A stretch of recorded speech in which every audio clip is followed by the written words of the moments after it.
Good morning, everyone. I'm at-large Council Member Anita Bonds, Chairperson of the Committee on Executive Administration and Labor. The time is 9:34 a.m. on Wednesday, January 29th, 2025. We are meeting in person in the Council Hearing Room 123 and virtually via Zoom to convene the committee's first public oversight hearing of 2025, which is also streamed and recorded on the committee's YouTube channel named EAL Committee. Today, we will be hearing from the Executive Office of the Mayor, commonly referred to as the EOM, the Mayor's Office of Community Affairs, or MOCA, the Mayor's Office of Clean City, the Mayor's Office of Volunteerism and Partnerships, commonly referred to as Serve DC, and the Mayor's Office of Legal Counsel, and some inside government call it the MOLC. The purpose of today's hearing is to receive public and government witness testimony regarding the performance of these agencies in fiscal year 24 and fiscal year 25 to date.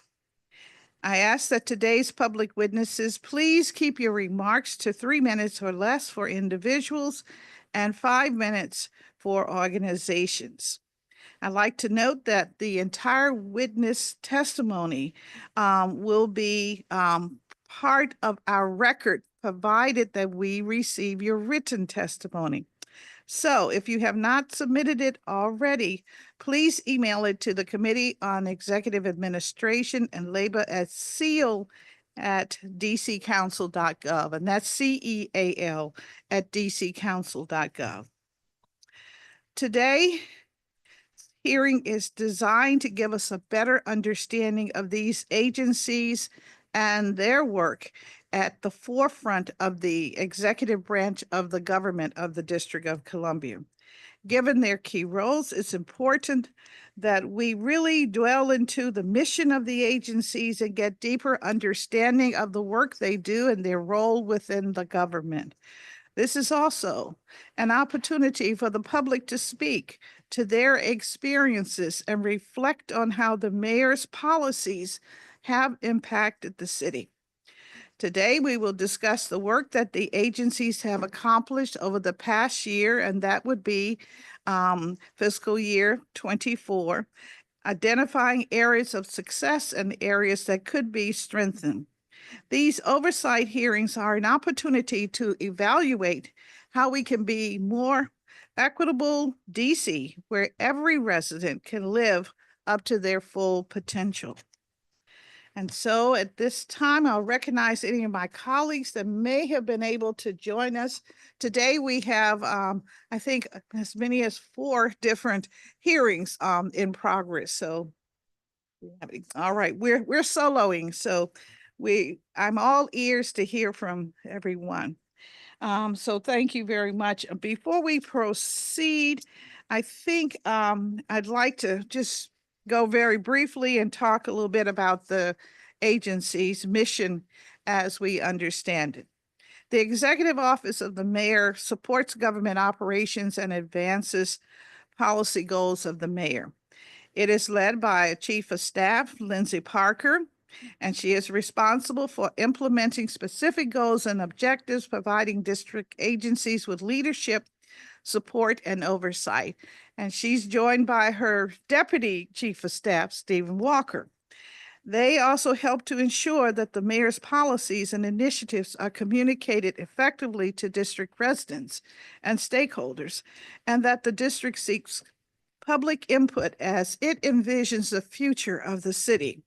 The agency's FY25 operating budget is almost 22 million and includes approximately 131 full-time FTEs or staffers. Included within the budget of the EOM is the Mayor's Office of Community Affairs, led by Director Jackie Reyes, who is also joining us today with some of her party's other directors of their agencies. As its name entails, MOCA is responsible for engaging directly with the community, coordinating events and forums, and being the liaison between the mayor and civic groups and individuals at the community level. MOCA oversees several offices, including two which fall under the oversight purview of this committee. They are the Office of Clean City and the Office of Volunteerism and Partnerships, commonly referred to as ServDC. Finally, we will hear from the Mayor's Office of Legal Counsel, overseen by Attorney Eugene Adams. The Mayor's Office of Legal Counsel provides legal advice to the mayor and supports her staff, including the general counsel's offices of individual agencies. I'd like to thank our government witnesses for being here today, along with thanking our public witnesses. And we look forward to receiving the testimonies from our public as well as our government witnesses. And we will hear more about the work of the agencies as the public witnesses come forth, and then when we hear from our government witnesses. The input that we received today is invaluable. We appreciate those who have taken time to participate in these forums. So we will proceed now and hear from, I think we have 3 public witnesses. And if you will take a position at the witness table, David Moloff, is he? Okay, he's on, on virtual, all right. Mr. Fritz Mulhauser, and I think I see also Mr. Neil Flanagan. And we'll receive your testimony.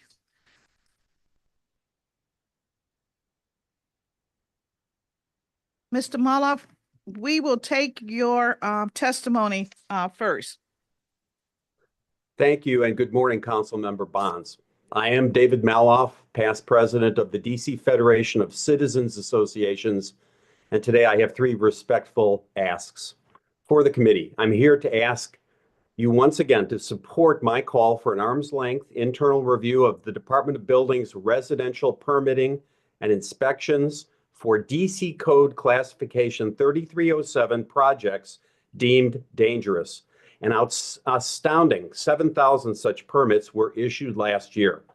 For the Mayor's Office of Legal Counsel, I ask as part of your mayoral oversight that you require DOB's own lawyers to comply with all mayoral administrative court orders. In my case, as an official adjacent property owner to dangerous construction under DC Code, I now hold not 1, but 2 court orders issued by the Office of Administrative Hearings in the last year, which DOB shockingly continues to defy by its abject failure to respond to the orders themselves. The agency apparently does not believe it has to give my wife or me any basic safety inspection information about what was altered to our property wall, both underneath and below our home on our property. If DOB cannot provide the safety information necessary to affected neighbors, then it should not be issuing permits, and a moratorium is needed ASAP for the time being. If DOB has the safety information fundamentally necessary to give permit go-ahead, then DOB must share it with the abutting neighbors and the public, including workers who have clear-cut rights under DC Code. For the Executive Office of the Mayor, it is imperative that you order an examination by non-DOB personnel of the permitting and inspection processes for dangerous residential construction. As one of the most recent horrible examples, the V Street Northwest collapse that resulted in a worker's death last month continues to reflect an official DOB permitting and inspections record full of deficiencies and omissions. This is especially heartbreaking after all the testimonies and work of many residents who have offered their insights over the last 2 years on this exact issue. It is important that the Deputy Mayor for Planning and Economic Development not rely solely on DOB's internal, potentially conflicted perspectives. Given the increased attention to economic development and DOB's apparent acceleration of permit issuance, I ask DOB to be held to transparent permitting and special inspections that do not end and leave residents physically endangered or stuck in lawsuits at Superior Court. DOB's first legislative charter is to protect public safety and then also to advance economic development. The continuing transfer of risk onto abutting residents is both unfair and dangerous. Thank you. Thank you very much for your testimony. I just wanted to ask a question here. You are indicating to us that you are not getting a clear understanding from the agency, Department of Buildings, as to what is occurring on the common wall, your property, and the adjacent property.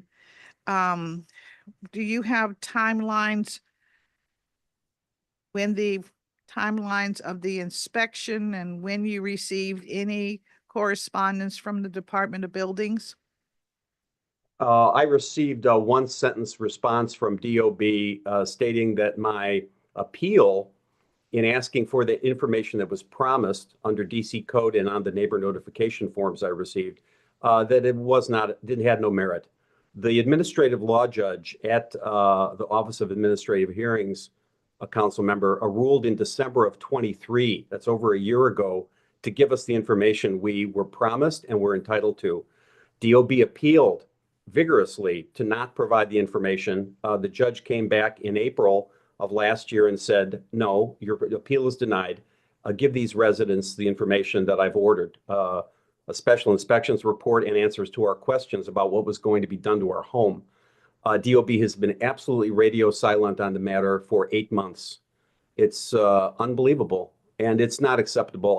The general counsels don't have a job to just almost ruthlessly defend their agencies as if the citizens don't matter, but rather they need to provide counsel to the managers of the agencies and be their Dutch uncles, be a little bit of support in doing the right and the wrong thing. The performance of the general counsel's office and the management at DOB has been just shocking.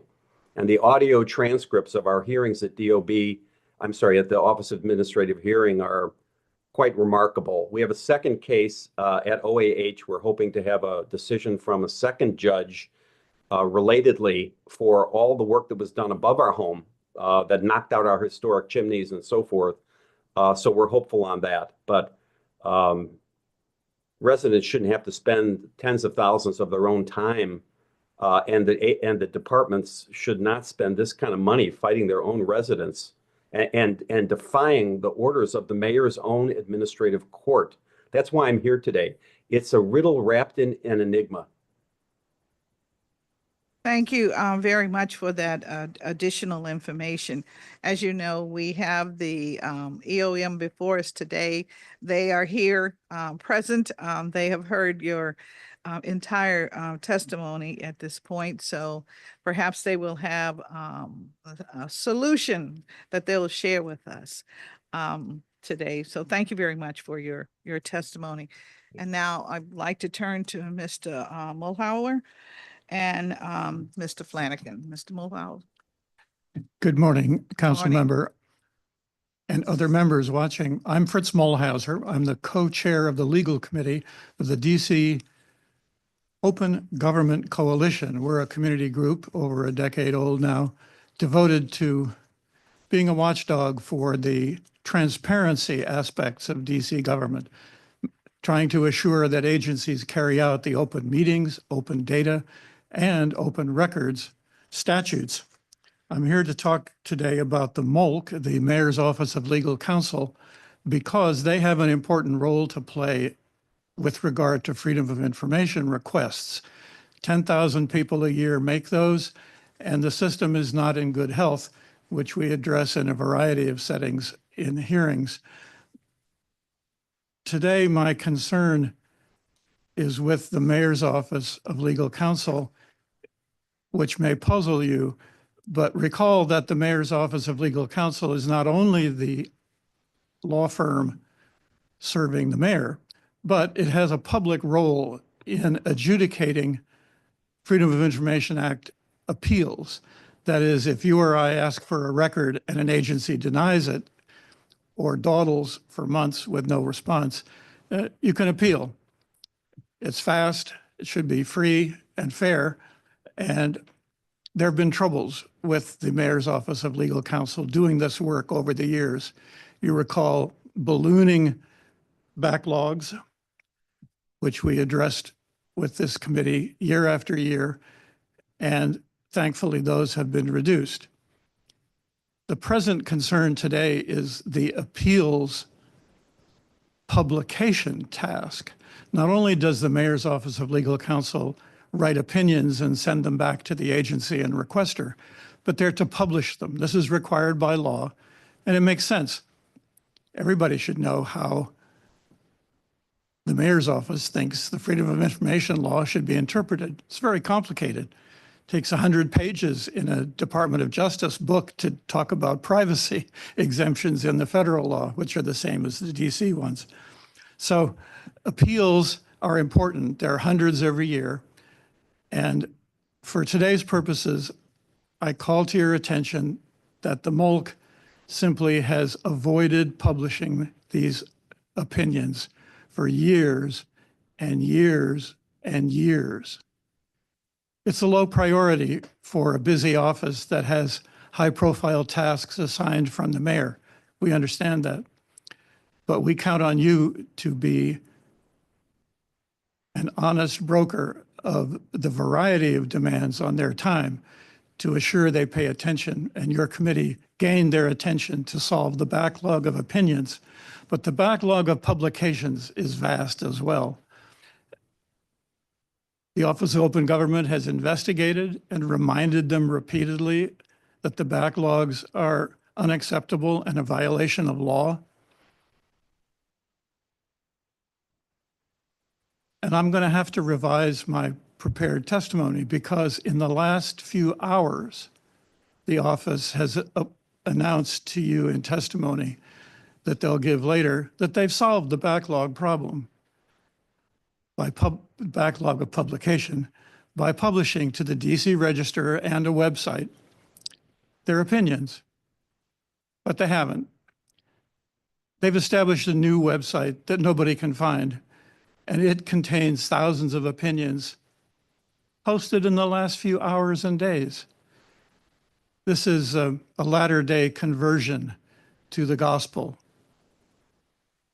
Chairperson Bonds, we ask that you keep on top of this agency by asking them what's going to be different in the coming year with regard to publication of opinions that by law are supposed to be public as well as issued to the appellants. Thousands of opinions have simply not been published. People have asked for them by FOIA request and have gotten them belatedly, but they don't get published, and that's because it's a low priority in a busy office. We ask that you work with them so that this doesn't happen again. We're tired of having to repeatedly testify and ask for investigations of something required by law that they just can't get around to doing. We can't explain it. They don't explain it. They tell you cheerfully today they've solved the problem, but it's not fully solved. They haven't published the opinions where there usually are, and I believe it will happen again. Thank you so much. Thank you very much for your testimony, and thank you for acknowledging at least the backlog is I'll say tumbling downward. And we will hear from Attorney Adams at some point this morning, and we'll know a little more about this. I'm delighted to know that we have this website. So, but you're saying that the new website is not yet accessible. Well, I'll clarify a bit. There have been for years established places where opinions from the MOLC were published. The principal one was a website which has been silent of opinions, bereft of opinions for years. It's just gone out of business with no notice. They then recently started publishing opinions in the DC Register, which is not a user-friendly place. when they faced the challenge of this backlog of publication in their office, which they've acknowledged in writing answers to FOIA requesters for the opinions. They say, well, it's a big logistic problem. We can't do it. Faced with that problem, they didn't publish in the register or on their familiar website. As Director Adams says in his testimony today, previously published, they haven't. They created a new place on the web where you can go and find 1,000 or more opinions, unsearchable, and there's no link to that place anywhere that a public could find it. If you search DC FOIA appeals today, you will be hard put to find that website. It's not an effective response. In my opinion, it's done at the last minute so they could place a cheery perspective on all this in oversight this year. Well, thank you for that. That helps us to understand a little better, your testimony. But I have to ask you, what is your interpretation of the law? What should you find in the way of the information that you're trying to access? Should it be categorized by subject matter or by agency, or just give us some idea of how you think the law should be interpreted and operational in our government? It's a generic problem, as our good friend Lindsay Parker knows from years at Octo, that many DC laws were written in a pre-technology age. The law requires publication of opinions. In the digital age, a reasonable understanding of publication does not mean to bury it in the federal government, in the Federal Register, or in DC, in the DC Register. And indeed, the MOLC had a web site for appeal opinions where you could search, just as you said, by the topic, by the agency involved, so you could find out what the mayor's office had thought about FOIA problems of law, like yours, in past opinions. The new publication done at the last moment to fulfill their obligation is not what citizens expect in the 21st century in usable information publication by its government. Technology staff in the government central office know that, and it is their eternal curse to be trying to work with 80 to 100 agencies to bring them into capable 21st century technology transparency. I think FOIA appeals should be available to be searched by any text that would help me find them, and they should be readily findable by searching on the web to find the source of that database of opinions. And that's just not where we are today.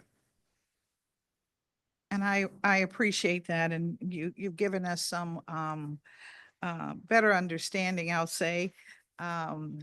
Perhaps we need to take a look at the law.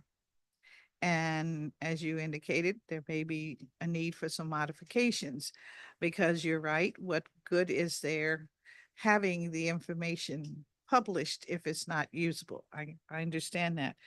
But in having it usable, it just seems that we need to figure out what would be usable and what's the value of having the publication. For someone like you, it's very important. I would like to understand more about the value to the general public that is not a hawk on our government and knows, where to look and what they're looking for, but just the general public have an understanding of how the value it has to the general public. So may we follow up with you and get a little more clarity?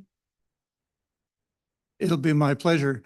Ms. Bonds, do take note that public records are requested 10,000 times a year by people through the Freedom of Information process. Thousands of those are delayed beyond the statutory requirement. Thousands more contain mistaken denials. And that's what this appeals process is all about. Hundreds of appeals are filed every year. I think those are all, both requesters and the appellants, those are all people who care that the district fairly look at appeals and publish the results. We'll be happy to work with you to make it better. Thank you. Thank you very much. And thank you for your testimony this morning. Mr. Flanagan, we'll turn to you now.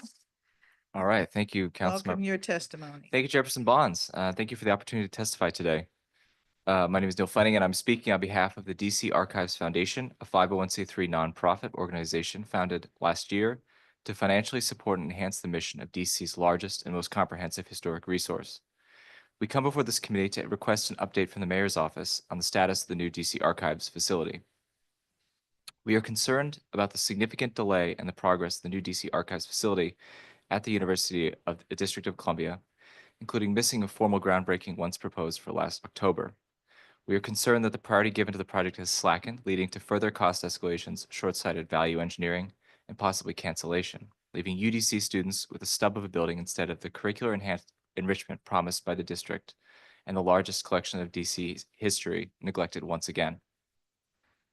3 years ago, the senior advisor, Beverly Perry, came before this committee and affirmed the mayor's commitment to protecting our irreplaceable historic records with a facility on par with its peer and state governments. Recognizing this once-in-a-century building as an enduring legacy of the Bowser mayoralty, she committed funding the full scope of the project, rejecting early proposals from the Department of General Services to shrink the project or stuff it in an inappropriate building for short-term financial benefits. By training, I am an architect, having graduated from the Yale School of Architecture and practiced for 10 years, including leading building systems coordination on the Amazon HQ2 project. I have been watching this project closely since 2018 after encountering shocking conditions at the DC Archives while attempting to research there. I learned that while the project had been in progress for years, DGS had wasted years and hundreds of thousands of dollars to save money by trying to squeeze into dysfunctional and inappropriate existing buildings that would not have saved any money at all. In 2018, the previous Secretary of DC broke this impasse by announcing an agreement to construct a new building on the campus of the University of the District of Columbia. You know this, but I'm stating for the record.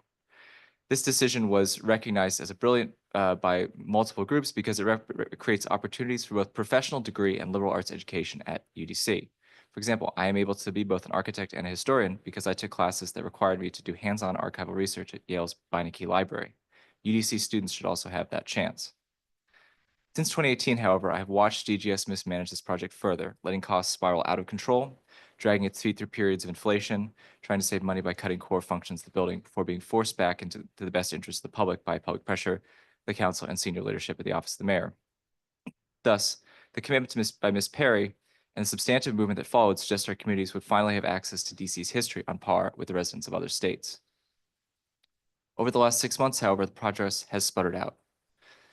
So we ask, has DGS lost control of costs again, as they do with so many of their projects? Are they suggesting removing fundamental parts of the building so we have to keep renting space from the federal government at almost $1 million a year and then build a whole new archive in 30 years when we realize DGS's error? The proposed design is economical. It is not a marble jewel box like Beinecke. Dr. Matthews has worked hard to right-size the building. And finally, we at the DC Archives Foundation are ready to assist him and the mayor in fundraising for furnishing equipment and other exhibits and other additional enrichments. When the new building opens, it will enable a flush of new research about the neighborhoods we call home. All we need is a commitment from the mayor that this new landmark facility will be designed, planned, and as promised by the mayor as recently as 1 year ago. Thank you for your attention and your continued support of DC's Historical Inheritance Council. Chairperson Bonds. Thank you very much for that testimony. We will be able to reference some of your testimony to the mayor's chief of staff today, but as you know, the Secretary of the District of Columbia is where we have our archives program housed, and their testimony will come at a later date. Absolutely. And so they will respond to your testimony. Thank you very much for that. I'll be there, and so will a lot of people. Okay. Oh, I know. And thank you for that, for keeping an eye on this. This is a very important project of our government, and we want to make sure that we get it and we get it done, and without having to go through for you, as Mr. Mulhauser will be there to make sure we can No, thank you. inside chat with him. That's all. Thank you all so very much for your testimony. And now we will turn to our government witnesses. We'll start with Lindsay Parker, Chief of Staff for the Executive Office of the Mayor. Some say where all the power lies, so we will. You can make those comments when you have friendships with people in in our government. So I want to thank her very much for being here. And if you will raise your right hand, we will swear you in. Do you swear and affirm that your testimony and any statements that you make before us today to be truthful and complete? I do. All right, thank you. And please proceed with your testimony. Well, thank you, Chairperson Bonds. Good morning. Yes. Good morning, Chairperson Bonds, staff of the Committee on Executive Administration and Labor, and members of the public. My name is Lindsay Parker, and I'm the Chief of Staff to Mayor Muriel Bowser. I'm here to testify on behalf of the Executive Office of the Mayor regarding our agency's performance in fiscal years 2024 and 25 to date. I'm joined by a number of members of the team at the Executive Office of the Mayor, as well as our agency fiscal officers, Christine McCulway and Brian Pearsall in the audience behind me. The Executive Office of the Mayor plays a critical role in supporting Mayor Bowser's priorities for DC and ensuring that the administration's policies and initiatives are effectively communicated, implemented, and responsive to community needs. EOM consists of the immediate staff to Mayor Bowser, along with entities such as the Office of the Secretary. Our multifaceted role includes overseeing communications, outreach, appointments, scheduling, and legislative relations at various levels of government, including with this council, the U.S. Congress, the federal government, regional governments, and our international stakeholders. More information about mayoral events and ways to engage with our team can be found at mayor.dc.gov. That's online at mayor.dc.gov.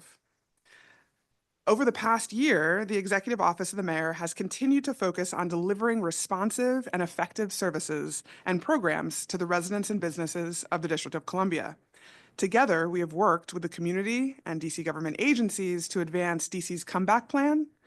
We've broke ground on more than any other jurisdiction per capita office to residential conversions. We've welcomed new employers and millions of visitors to #BeDowntown.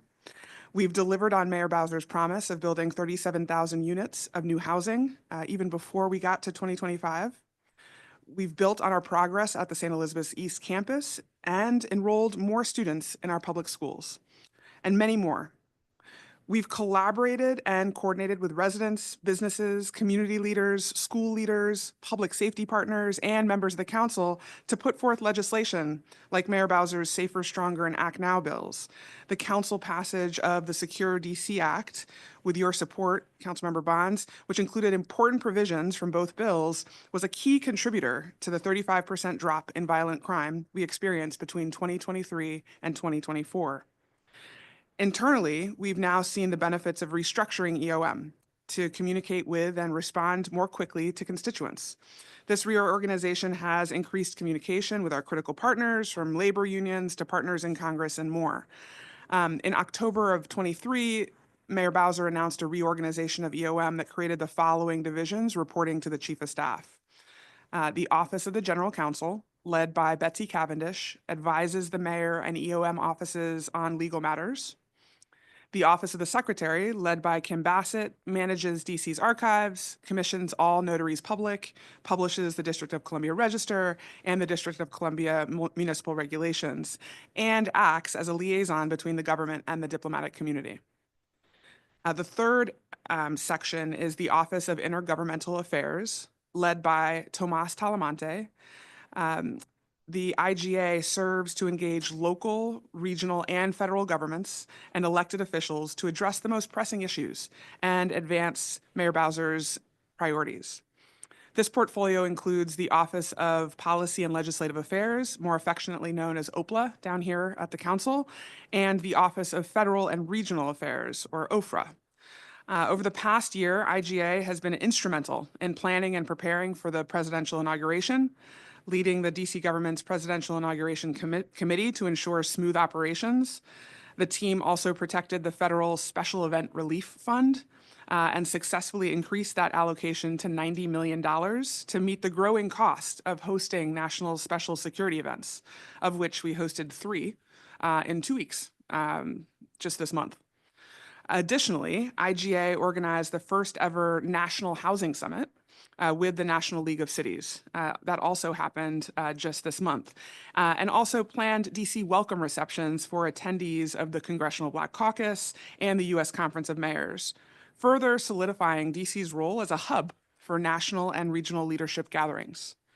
The next part of the organization is the Office of Communications, led by Susana Castillo. Comms is responsible for creating and coordinating direct dialogue between Mayor Bowser and the public by providing strategic communication direction, media relations, public information dissemination, agency communications review and coordination, government-wide communication standards, and guidance to and training opportunities for Bowser administration public information officers, better known as PIOs, in each agency. The team organized more than 220 mayoral press engagements last year, went viral with more than 370 social media posts, and published the Mayor's Progress Report and Back to School Guide, which can both be found online at mayor.dc.gov. And the last part of that reorganization is operations and engagement, led by Deputy Chief of Staff to the Mayor, Steve Walker, who's here with us today.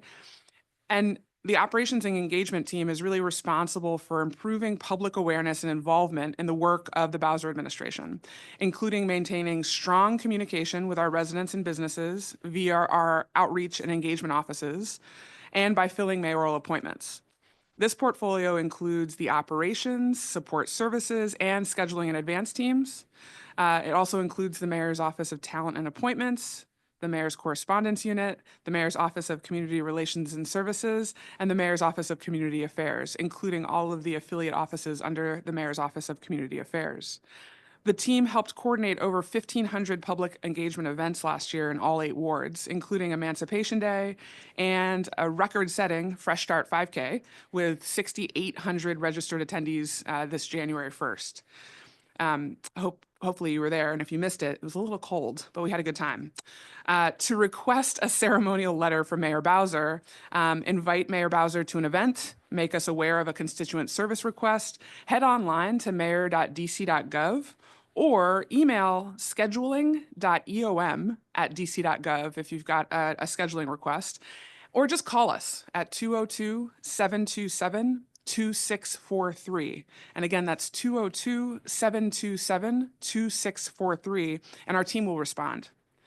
Our progress has really continued into FY25, as seen in projects that reflect our commitment to bringing teams together to streamline service delivery and get big things done. For example, we've established a new safe commercial corridor in Chinatown. We've helped keep Capital One Arena downtown, and we're closer than ever to unlocking the potential of the RFK Stadium, which is quite exciting. So in conclusion, I'm really proud of the work that the Executive Office of the Mayor and the administration have done over the past year, and really excited about the opportunities that lie ahead. I'm confident that by working together, we can continue to provide more targeted and streamlined services and programs to our residents and businesses. I look forward to returning to testify in the coming weeks to support Mayor Bowser's budget, and I want to remind residents and businesses that we look forward to hearing the public's priorities regarding next year's budget, which will be tough. And we want to make sure that you stay tuned to learn more about the budget process at budget.dc.gov. So thank you so much for your time, and I look forward to answering any questions you might have. Thank you very much for your testimony. And I think the public, if they're listening, and I hope that they are, that they understand that this body within our government is really the crux of the community engagement. And that I think you've been very generous with sharing information as to how the public can communicate and get the mayor on their schedule, so to speak. And I think that's a good thing. We are at uh, uh, a pass within our government, within our city, where it's very important that the work that we do is amplified within the community. So I appreciate your sharing that. I'm one of those individuals in this community that believes that the more we can do together and the more information that we share, the better we get to the accomplishments that we so desire. So I appreciate that very much.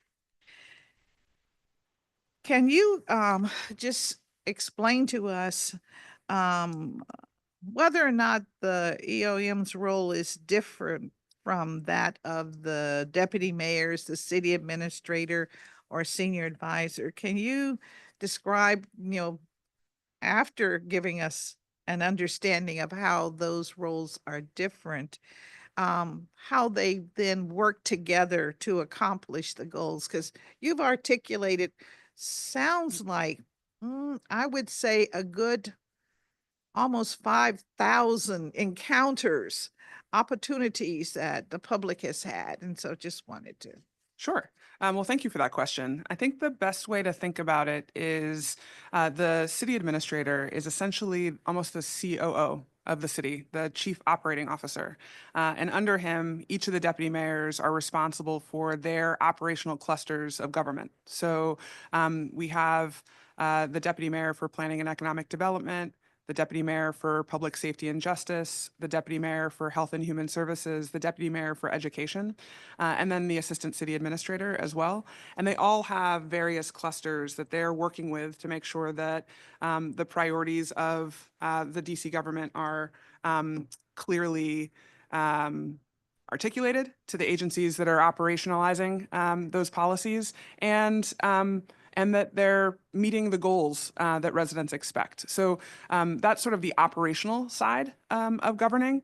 I think the way that the executive office of the mayor and the office of the senior advisor fit in are actually kind of much like the White House, is what I would kind of compare it to. So if OMB, the Office of Management and Budget, which today we're all familiar with that organization, that's sort of the CA's office. Then the internal functioning of the White House, the West Wing, for instance, where you're really thinking about that principal that's in charge of the executive and how their message is being conveyed, where they go every day, who they meet with, and then the stakeholders that we continue to engage. That's what the executive office of the mayor focuses on. And the senior advisor is here to advise on major projects as well, and also just major strategic initiatives that the mayor turns to sort of one of the most competent individuals in our administration to get done.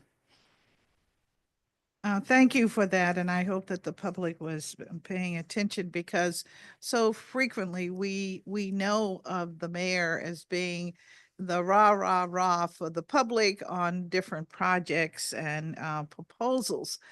So I have to ask, what is the responsibility of the EOM as it relates to developing policy? I think that's a good question, council member. In reality, we're always going to turn to the subject matter experts who sit in agencies, who run agencies. They are the entities that know how laws are implemented, kind of what the kind of process issues are with making that law come alive, if you will. And so we're always going to look to those subject matter experts to see what they're interested in tweaking or changing or getting rid of or adding in order to make our government function better and more efficiently. That being said, the Office of Policy and Legislative Affairs that sits within the Intergovernmental affairs team that Tomas Talamante runs. They're a centralizing body where they're collecting that information, and we are working with the council or Congress if we're turning to OFRA and talking about sort of federal laws to make sure that the priorities that we need accomplished at both the council and Congress are effectuated. That being said, both of those teams also look to other jurisdictions to see if there's interesting things going on, kind of interesting programs that are being implemented, and we'll always then go back to those same subject matter experts at agencies to say, hey, is this something that we should try out before we come to, for instance, your team and ask for help moving a bill forward. Thank you for that comment. I think it's more front and center today because it's clear to many at the federal level, there is this 2025 plan that is being implemented piece by piece. And I'm sure that the public is curious, do we have a 2025 plan or something that is 2022 to 2027, some sort of plan that we're operating on as opposed to the process that you just described? Sure. I think the best reference point is the DC comeback plan. The mayor put this forward as we climbed out of COVID to make sure that we were intentional and focused on building back our economy and our downtown to pre-pandemic levels, but also just in different ways, making our city strong enough to allow for all of the programs that we all recognize are beneficial to our residents. And so really that has been our guiding light. Even if you think about the priorities that the mayor articulated in her last budget, in the FY25 budget, it's public safety, because that is a number one critical priority to make sure that we're able to even launch a comeback.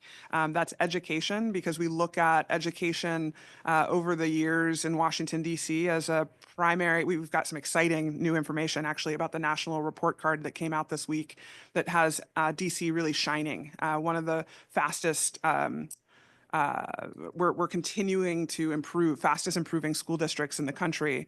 And really, we know that if we have a strong education system, that attracts families back into Washington, D.C. as well, which all contribute to our comeback. And that's that third priority that the mayor had in the budget. And she's talked a number of times about how this budget, as we go into the FY26 budget formulation process, is going to be harder than ever. And she'll look to those three critical buckets again to make sure that we're funding those at the levels that we need to in order to ensure that comeback continues. But we're not going to be able to do a lot of extra. And so to your question about sort of, is there a plan? Yes, the comeback plan is our guiding light at the moment, and we've seen some great progress, including, as I mentioned in my testimony, being the jurisdiction with the most office to residential conversions happening per capita in the country. And we're seeing even, I think, two more close, or at least one more close next week and start welcoming residents to the downtown. Okay, so you're letting us know that this comeback plan is in writing, and so if citizens want a copy, how do they get it? It's a good question. I'm going to say something out loud and my team's going to check, and then I'm going to correct the record if I'm wrong. But I believe that if you go to comeback.dc.gov, you're going to find the comeback plan. And if not, we'll make sure it's front and center on both mayor.dc.gov and demped.dc.gov. But I'm right, comeback.dc.gov. Excellent. That I think that's important. We're trying very hard. I think the whole town is focused on how do we refresh, renew, and continue to grow. And front and center, as you mentioned, is public safety, but in the minds of many, it's also the economy. That's right. And so we know we have to have the tools in order to continue. Currently, we're operating an annual budget of $22 billion. And in order to continue at that level without extensive cuts, we've got to have the resources. And we do not, grow money trees, as we know. We know how we get that money, and it's really us, the people in this community, that contribute, but they have to have an economy that they can be viable in order for that to continue. So I just want all of us to focus on the fact that when we say comeback plan, we ought to pay attention to it and understand the ingredients that it mentions that are vital to our future. So thank you for that. I just wanted to ask you, as you know, the Inspector General has an annual comprehensive financial report. And I wanted you, if you could describe what the EOM provides to this OIG report. I think in the pre-hearing responses, you mentioned that the independent audit is supervised by the OIG, no material weaknesses.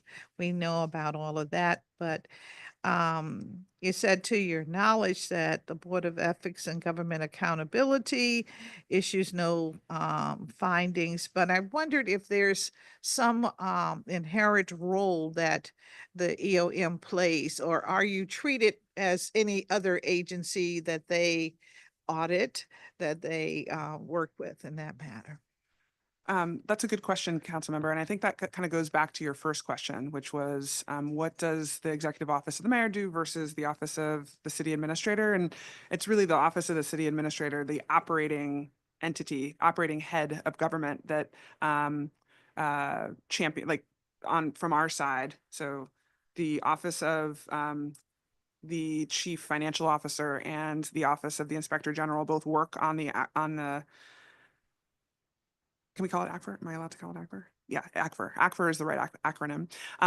But the city administrator's office helps to make sure that the executive agencies are producing the information that, as requested by the independent auditor that comes in to run that annually. So our role, Executive Office of the Mayor, very minimal. Like all agencies, we will participate when requested. All But right. obviously, the mayor takes the findings very seriously, and those are things that the city administrator then ensures are priorities to follow up on with each of those agencies. All right. And so therefore, the city administrator's office is responsible for addressing any issues that the OIG identifies. That's right. That's All right. right. Thank you for Yep. that. Does the EOM have an informal performance plan, or are you just operating on the comeback plan as an example? So our traditionally that just hasn't been something that the Executive Office of the Mayor has had for a number of different reasons. The flexibility that's needed in order to make sure that we're focusing on the priorities of the day. So comeback plan was ready to go, and our agencies within the Executive Office of the Mayor focused to make sure that was the guiding principle and the guiding star for our work. That's how we then engage and perform outreach, and we'll continue to do that going forward. And that's sort of how we, how we kind of assess how we're doing is how many communities are aware of the actions that we're taking, and if they're coming out to events when invited, and they're applying for boards and commission positions when asked. That's sort of how we test whether or not our efforts are working. Okay, let's talk hardball. And what I mean is, what is the role of the EOM as it relates to follow up on policies? For instance, you heard today from several of our witnesses, public witnesses. One, there seems to be a lag in fulfilling the mission of having an archives. That's one. Then you heard the issue of, well, we're not publishing the findings. and the decisions that come out of the mayor's legal counsel's office.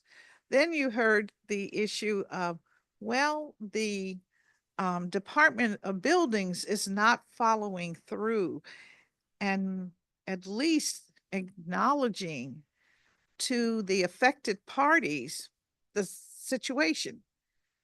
They can't get the information. And yet the EOM prides itself on being, our great communicator, so to speak. So tell me, what is the responsibility, or does the EOM get involved at that level? And is that level considered a layer below the comeback plan to such an extent that we don't have the executive, exercising muscle on these important issues at the neighborhood level? I think the best way to think about that is, I think of the executive office of the mayor as a clearinghouse. So we want everybody to come to us, ask us questions. We definitely want to hear about processes that are stuck, projects that are slowed. That's actually very helpful. It helps inform, who we talk to and who we ask questions of. Who the mayor stops by to meet with, if she needs a briefing, et cetera. And so always excited to hear new information, good or bad, to tell you the truth, because it helps us make sure that things are humming along the way that they're supposed to. Now, each of the examples that you talked about, are those all things that I can handle myself? Absolutely not. But what we can do is make sure that the Office of the City Administrator, for instance, is aware of any operational challenges with agencies. You'll obviously follow up today with the Mayor's Office of Legal Counsel, but obviously so will I. And the Office of the Secretary regarding the archives, I think and actually, why don't I just kind of address all three real fast? So regarding the Department of Buildings issue, it sounds like the Department of Buildings is producing a response for Mr. Maloff, but it's going to take another 2 weeks. And so I'll make sure I understand a little bit more about that process, but also will encourage the Department of Buildings to let Mr. Maloff know about their timeline. So that's one. The second is, I've known Mr. Mulhauser for a number of years, and I think that the work that the Open Government Society does is just especially this year, maybe more paramount than ever before. And it's super important to hear kind of what is most concerning and top of mind. So it reminded me that I need to have a meeting with him to make sure I understand what is top of mind. And secondly, it's regarding FOIA appeals, like that is a flag that we'll look into and make sure that I understand how I can help assist the MOLC. Now, there's a little bit of a separation there. I'm not, but that being said, we will look to see how we can make that a smoother process going forward. And regarding the archives, it's funny, I went to Yale, and so I'm super familiar with Beinecke Library, which the witness talked about. It's a beautiful building, and he's right. The UDC students definitely deserve a beautiful place to learn about DC history. The Archives project has been a long one, no question. And I think like a lot of construction projects across the government, the costs have grown with inflation, cost of labor, cost of goods, and whatnot. And so we'll make sure that we get an update. And obviously the secretary will be in front of you in the coming weeks and provide a more substantial update as to where we are. But it's an exciting project, and I look forward to it moving forward. Thank you very much. Just wanted to have a clear understanding as to, not necessarily speaking and seeking constituent services resolutions, but to understand when we talk about policy, there's the big policy and there's the little policy that is more immediate. And so I wanted to have real clearance on that.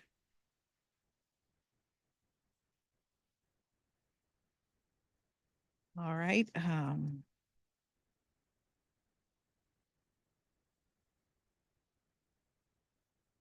I'm just looking quickly over like 15 pages of questions, but I think you may have answered some of them. And I know you're hopeful, but oh, economic health. I know you want to talk about this. You have actually given us a bird's eye view of the insight into the current economic state of the district. Are there any policy areas in which the EOM is currently considering might need supplement with local funds, given how the federal circumstances are being presented to us today? That's a good question. I think I think over the past 2 days, we've seen some confusion about what federal funds are exactly being impacted by the recently issued OMB Office of Management and Budget memo that was put out earlier this week. I think that confusion resulted in people being very scared and nervous and anxious about some things happening. What it seems to what the White House seems to suggest is that, in fact, the guidance was about executive orders that had already been issued related to funds that were a part of executive orders that were already issued, and those included things like DEI work and electric vehicle implementation and other sort of termed Green New Deal initiatives. And so those were the federal funding streams that were paused. It wasn't all. It was not Medicare, it wasn't Medicaid, it wasn't SNAP, it wasn't WIC, for instance. And so we will continue to monitor and see what federal funds are impacted that we count on here in Washington, D.C. And as we see those impacts, we will then have to make a determination about that program. You mentioned the fact that our budget is large. However, it's still tight in terms of the programs that the council has prioritized in FY25. And so there's not a lot of local funds to go around to cover for federal dollars that were anticipated. And so there will have to be trade-offs, like in all budgets, like in your home budget, like in your office budget. The same is true for a government budget, where we'll have the same size pie and we might have to do a few more things. And so we'll have to, those will be decisions that the mayor will make over the next coming weeks. All right. And so are you informing us that when we think about the policies that the feds are attempting to implement or are implementing now, that they basically do not touch on clear policy areas in the DC government? Because you mentioned the Green New Deal, the DEI, and one that I've been asking questions about most recently, and that's the early retirement. As you know, our committee has the labor unions as an example. Labor employees in the district are 25,000 of the 35,000 are in labor unions, are organized. So I'm just wondering, so are we saying that these areas which may be affected through federal law are areas that we at the local level will be able to adjust to? I don't believe I said that at all. Okay. I think I was referencing federal funding streams that were impacted by Yes. OMB guidance that was released earlier this week. I don't think that we fully know the impact of that Okay. guidance yet. I think agencies, federal agencies will receive that memo, have received that memo, and are trying to determine how that will impact their work and their Alright. federal grants. Our agencies will hear from them, and they'll make sure that we all know what is impacted. And that's the work that we'll continuously do moving forward. So that's one thing. I think you're also now talking about uh, the incentive program that the White House also pushed out yesterday, Yes. specifically indicating that federal government employees could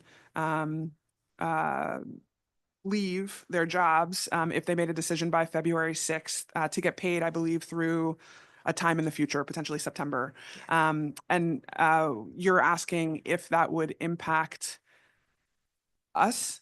Tell me a little bit more about that, and let me Well, think. I mean, to be straightforward here, I'm asking, are we, um, our local government giving considerations to how we would handle early retirement if that were a condition that was imposed on us, as an example.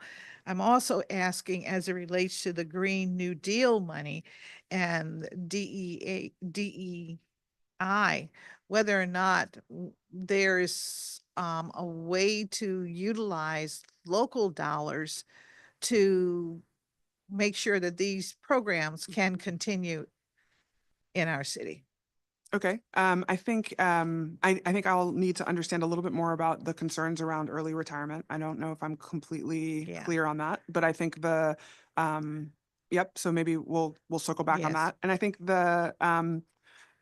in terms of whether or not the mayor will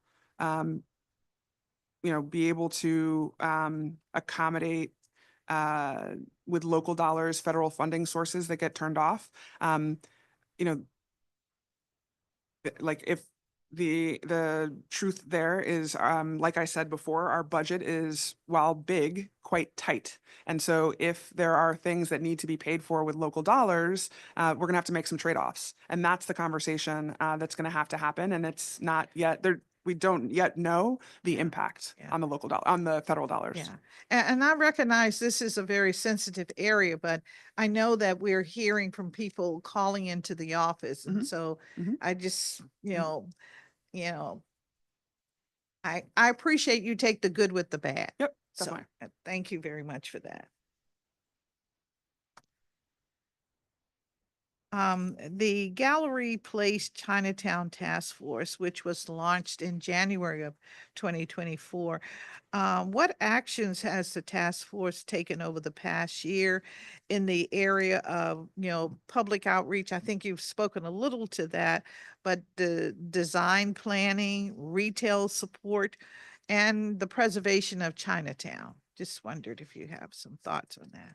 I think that is a great question for the Deputy Mayor for Planning and Economic Development, who's really led the task force and the effort there. But just speaking at a very high level, that was a task force that the mayor appointed when Monumental considered moving to Virginia. And the mayor knew that we needed to really focus on what happens in the Gallery Place, Chinatown area without, for instance, a Capital One Arena.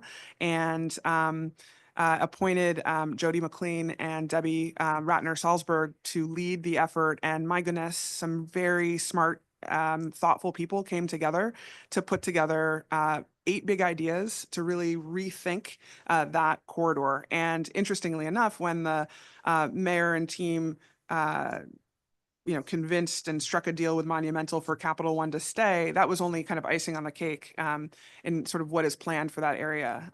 Ideas include ensuring that our visitors that are focused on the mall kind of walk up to that corridor and really experience the Chinatown that we'll sort of work to bring back. And I also think the other thing that we're already seeing is crime in that area took a kind of a steep dive in the right direction over the past year. It's cleaner, it's safer, and it's a great place to. We saw the the downtown holiday market was just hugely successful, probably more so than we've seen in the past.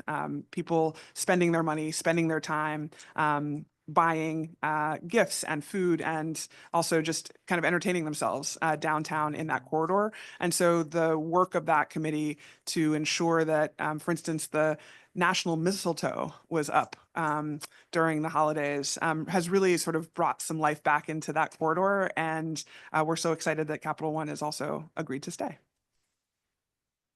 Thank you very much for that.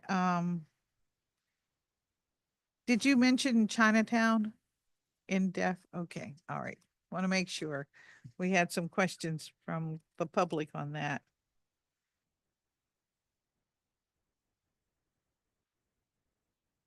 An area that I'm very concerned with, as you know, our committee is most concerned with jobs for DC residents. And so I wanted to know what does the EOM do to ensure that it's supporting jobs creation and ensuring new jobs are filled by district residents? Do you have a role? I know you mentioned earlier that the policy decisions really sort of come through the operating agencies, but I wondered if that is one of the priorities of our, at the top of our government, the EOM. Without a doubt. Probably one among the chief priorities that the mayor has made clear over the past 10 years is to make sure that we are building a inclusive, diverse administration, but also, a massive focus on hiring DC residents. And so there's a number that I'm remembering, and it's not coming to the top of my mind right now, but I think it might even be in the questions that we submitted, but there are, I think there were either none or a very small number of residential exceptions that were ever granted over the past 10 years. And so I'll make sure I find that number, but the Mayor's Office of Talent and Appointments is very focused on making sure that the mayoral appointee positions are filled, both in government and on all of our boards and commissions. And they've put some really fun stats in front of me, including the number of applications reviewed, 4,336 last year. So that's great news that 4,336 people have applied for positions across government. This does not include non-appointees, right? This doesn't include the folks that would be applying through DCHR, for instance. So now we've got 1,525 active boards and commission members. We've got 537 active agency designees.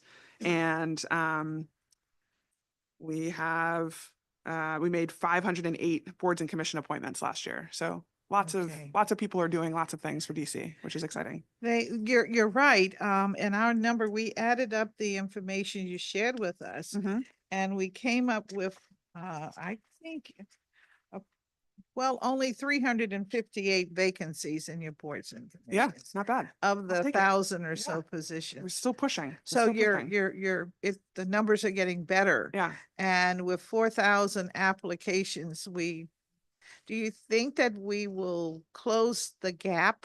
That is, we'll end up with almost, let's say, 95%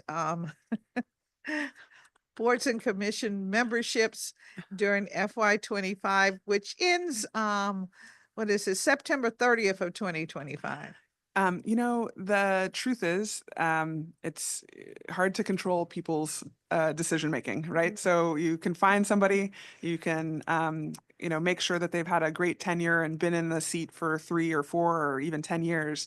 But if they've made a life decision that it's time for them to move on and do something different, it's hard to kind of plan for that. So while we work really hard to make sure that when we have an opening, we're putting the best candidate into the position to fill it, there are some, fun laws that require statutorily various characteristics of those people. And sometimes we don't have the applicants to fill all those specific roles at any given time. And so that's why it's a continuous process. I can't come and guarantee that that number will definitely shrink because there's a lot of things out of our control. But gosh, we are, the Mayor's Office of Talent and Appointments and Steve Walker are pushing hard to make sure that that number goes down every day. Well, thank you. I just want to call to your attention that, the Board of Elections is currently 3 members. Mhm. There are many who feel that we need at least 5 or 7 members of the board. But the 3 members, we actually have one sitting member whose time is current. And we have a chairperson whose tenure technically expired in July of 2024. And we had a third member who resigned on the 31st of December. And so I just hope that we can speed this process up. We have an election season for 2026. If you talk to the Office of Campaign Finance, the season has already begun because so many candidates choose to use the fair elections process, meaning that they're raising money and asking for the government to give them the 5 times appropriation, which we suspect this year in 2025 we'll get close to 5 or 6 million, and 2026 will exceed 15 million of public dollars. So the season has already begun, and we just want to make sure we have the players in place. I'm very curious if the EOM has thought about whether or not they might fill the positions for the Office of Campaign Finance. Years ago, a law was written that gave them the option of having that board, and wondered if that is something that, if you would look into that and let us know whether or not that is likely to happen. They may need a board when they're spending so much public dollars now. We'll definitely look into it. Yes, thank you very much for that.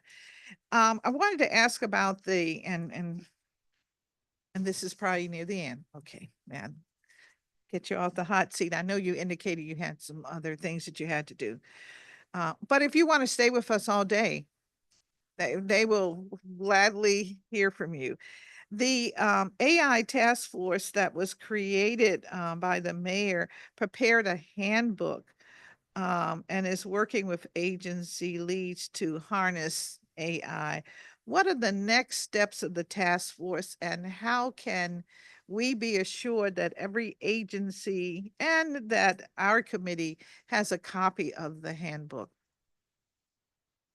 That's a good question. Let me check in on that Okay. quickly. I am encouraged. Where our Chief Technology Officer, Steve Miller, is tremendous. He has long been an app developer, including many apps that we all kind of hold near and dear within the DC government system. And so is super thoughtful about utilizing new technologies in government settings. It's something that we have to be cautious about. We have to be a little risk averse. And he's brought together a group of people that are thinking about things that way. We're being safe and thoughtful about how we're utilizing this very robust, very exciting, but also can be overwhelming technology when it comes to artificial intelligence. And so what we'll do is we'll make sure, that's something that Steve is, he'll have a much better answer on sort of what next steps are, and we'll make sure that you get that as well as the handbook, and make sure that that comes to you. That would be very helpful. And I also would like to see, are the meetings of the task force open to the public? Or mean, And I've I'm, got I'm not Fritz- trying I've to got Fritz invoke the Smallhauser behind open me, so I would meetings, say that yes. statute. They have to be. Okay, that, I think it's such an exciting and important aspect of our lifestyle Yeah, now yeah, that it's important that we really have clear understanding as to what we're going to do with that. Yep. And I note Mr. Mulhauser is making notes and he will make sure that we will follow up on that. yeah. And And I I'll make thank him sure, for that. Yes. I'll make sure yeah. I know, where those live online too, the meetings and the minutes. So we'll All make right, sure that we get okay. that to you as well. All right, and that Mr. Miller can, give us some sense of where we're trying to go with it. This whole issue of, Yeah, as you mentioned, yeah. AI in government, Oh, so that, sure. I mean, I think Yeah. just very simply where we're trying to go with it is it's a massively impressive tool to help us do some hard things a little faster. So, whether that comes down to a process that used to take, a month. Is there a way that we can utilize AI to shorten that time frame? Is there a way that we can utilize AI to help people navigate the website better? Is there a way that we can use AI to actually develop a quick? You can use it to develop quick code. Actually, if you need to sort of crunch some numbers really fast. And so those are the kind of things that are safe if done well with the right guardrails in place. What's not safe, of course, is utilizing an AI tool that has information collected from the World Wide Web that's not, you don't have like a very clear sense of exactly what information is within that AI framework. That's when things get a little fuzzy. And so that's what the task force is thinking through, the values that we espouse in DC government and making sure that any such technology that we utilize follows those values and can be tested and shown to follow those values. And that's what they're working on. and so I'm assuming that you're telling me that there will be the potential of firewalls that will scrub information enough so we will get the least amount of misinformation about what our government is doing in our efforts to communicate subject matter. Yeah, I mean, I think the other way to think about it is artificial intelligence takes big swaths of data and it looks at that data and it analyzes that data, manipulates that data in faster ways than the human mind and really like older computer models could ever do before.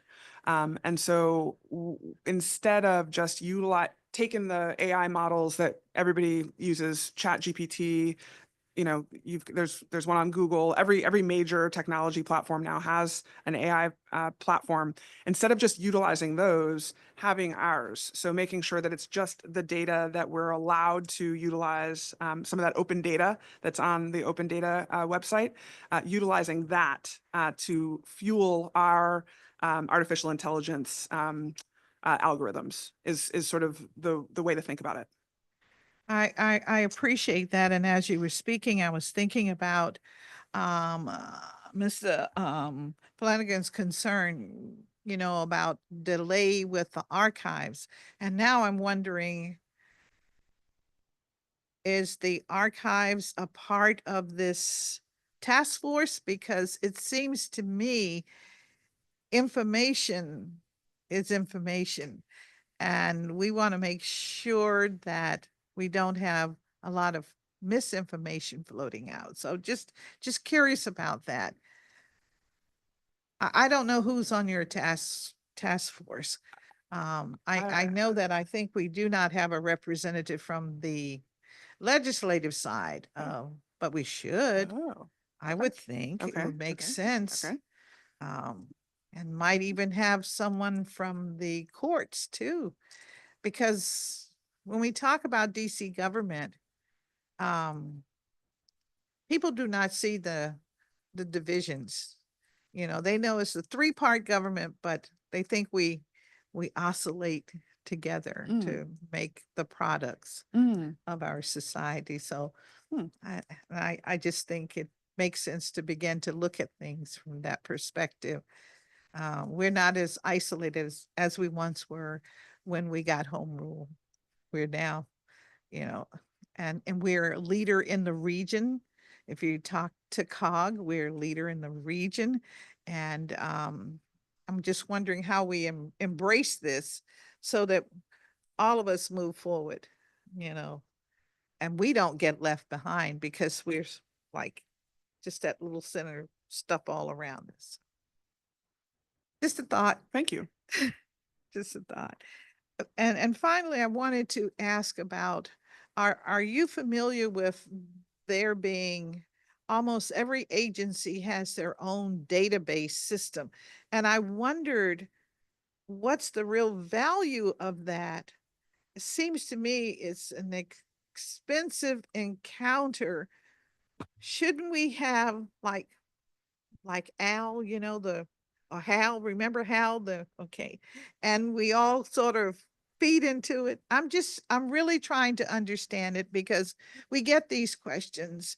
The public is asking questions about, you know, where we're not growing the economy hugely as we once did. So how is the money being spent? And are there opportunities to consolidate in such a way that we can save money? Because every IT contract it's exorbitant. You have the natural overhead. And so wondering if there's a way to make Octo the really mothership and everyone feed into it. I wish that you had asked me this question 4 years ago.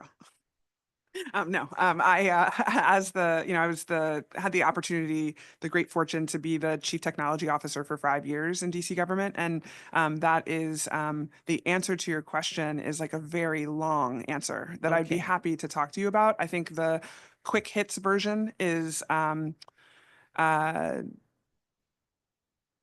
every agency has laws that get passed that they have to comply with. And this is similar to basically any other jurisdiction in the country.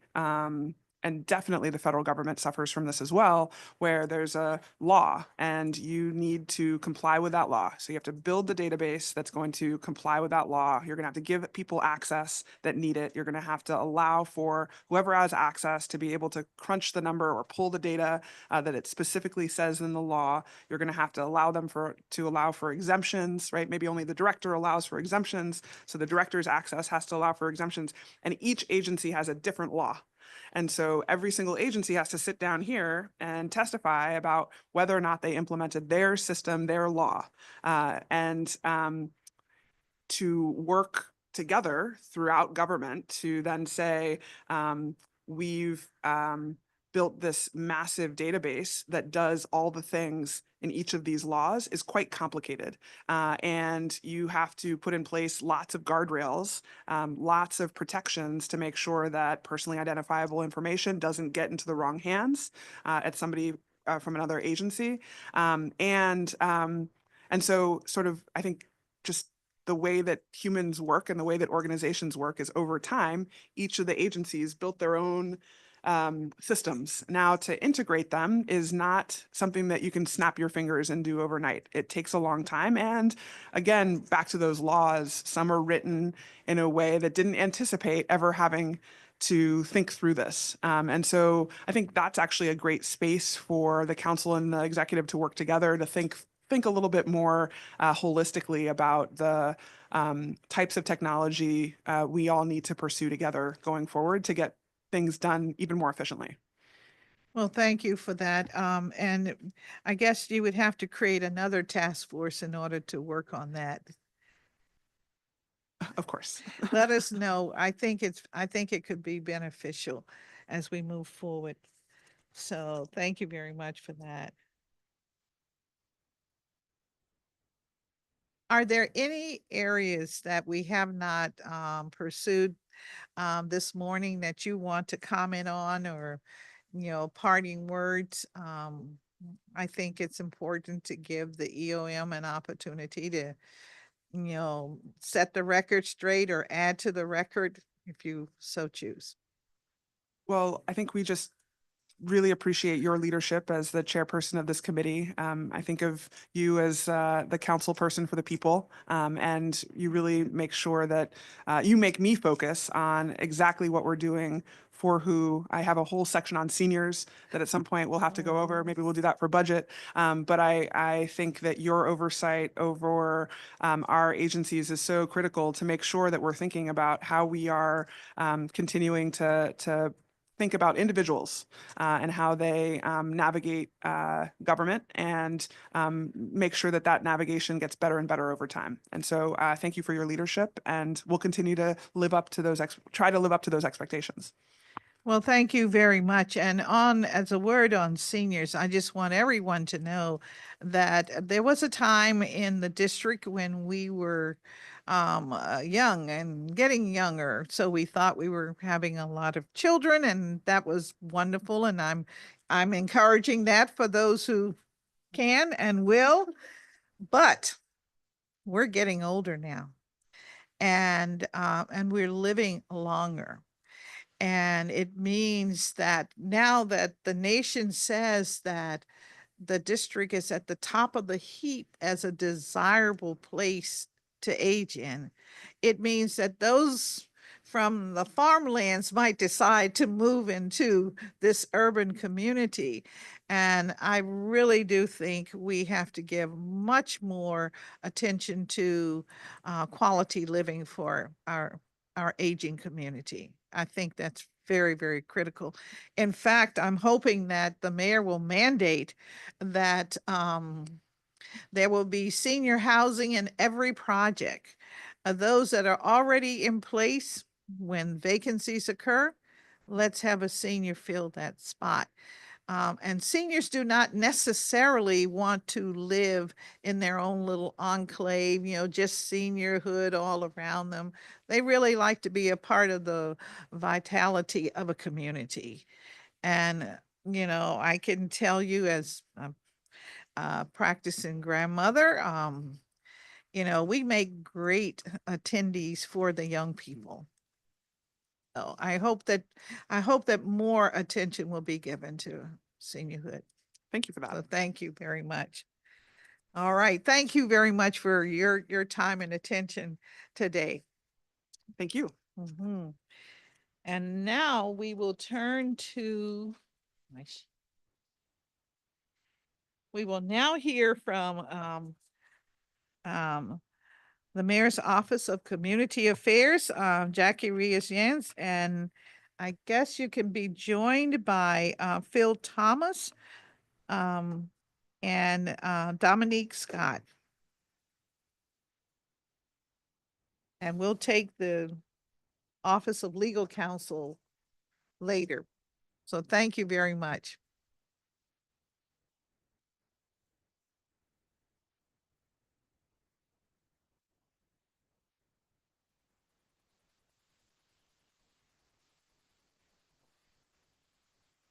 Have 4 seats.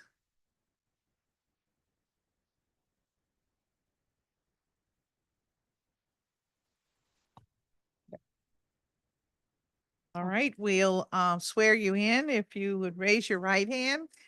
All right, repeat after me. Do you swear and affirm that your testimony and any statements that you make before us today to be truthful and complete?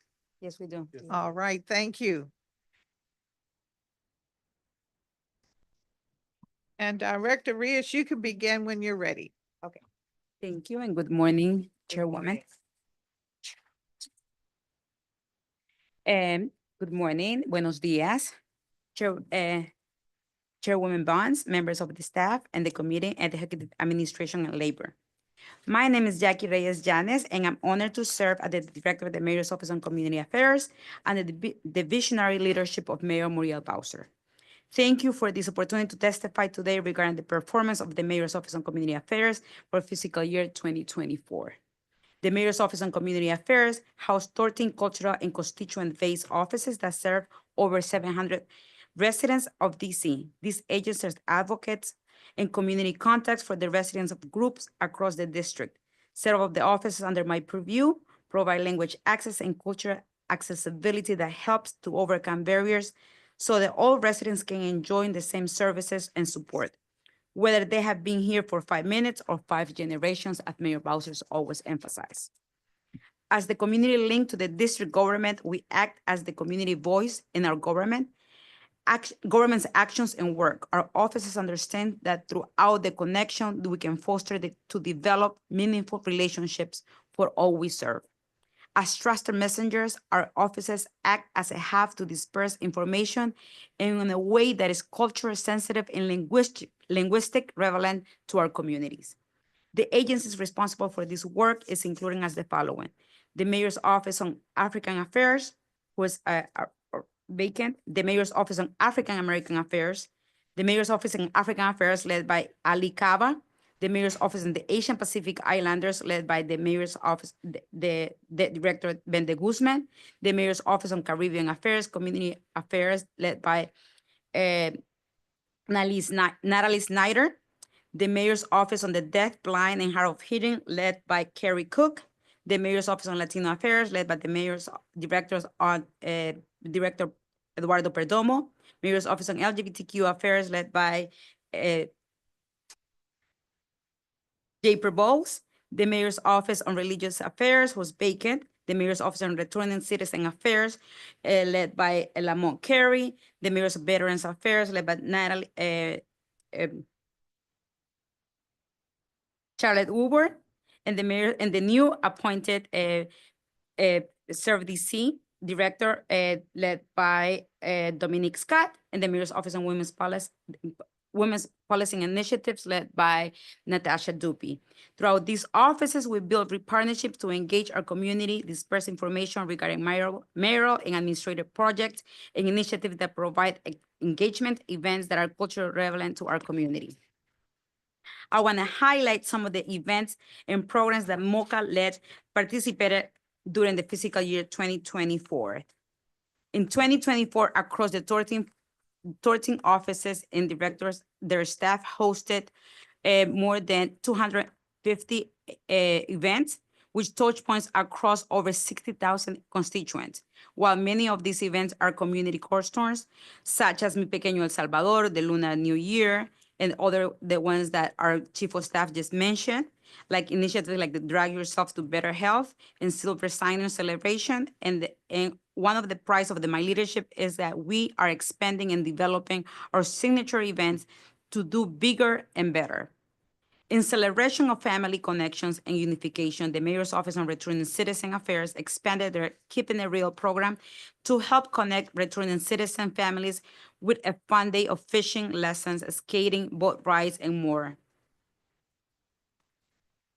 As a Latina, I'm particularly proud to see the Hispanic programs grow and improve year after year. The Mayor's Office on Latino Affairs rose to the challenge by expanding the Afro-Latino Festival and experiencing the African diaspora. One of the big highlights this year was the breaking Guinness World Record for the world's largest pupusa as a first national in the nation's capital in the world. MOCA has improved our communication strategy, garnering over 16 million earned media impressions, with our offices being more front-facing in print, TV, and streaming news opportunities. In grants, thanks to Mayor Bowser's investment in FY 2024, community-based organizations received $6.5 million in grant funding to support community, cultural, and job-based programming for residents across all 8 wards.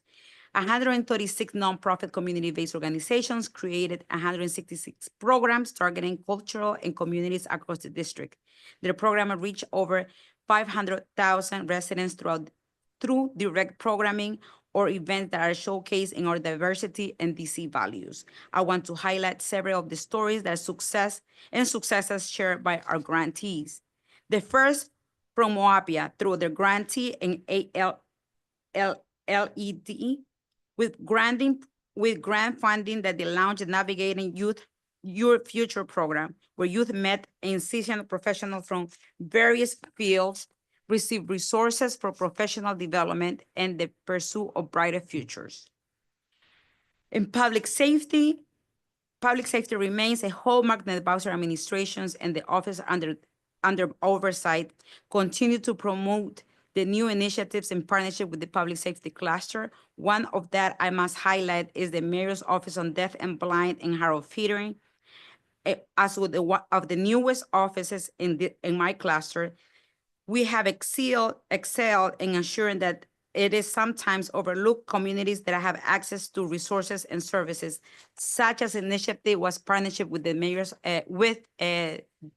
MPD, Deaf and Hard of Hearing Unit throughout the Community Engagement Academy, which allow residents to meet with officers who could sign in ASL and learn about public safety tips and resources.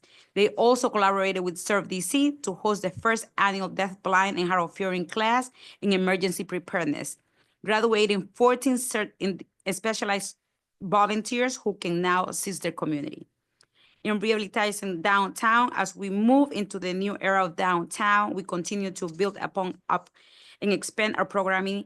The MOCA signature event, the Caribbean Cultural Concert, was brought back here in our Freedom Plaza to hundreds of residents.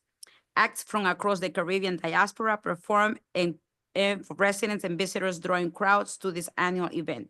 To showcase the rich diversity of cuisine, Moapia held the first annual night market in Chinatown, where hundreds of residents enjoy some of the best dishes in the district has to offer.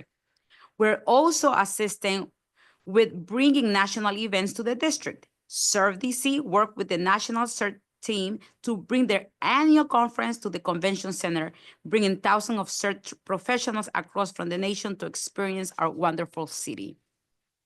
We are proud of our efforts to serve our community by providing cultural relevant programming, advocacy, resources to help our residents' programs.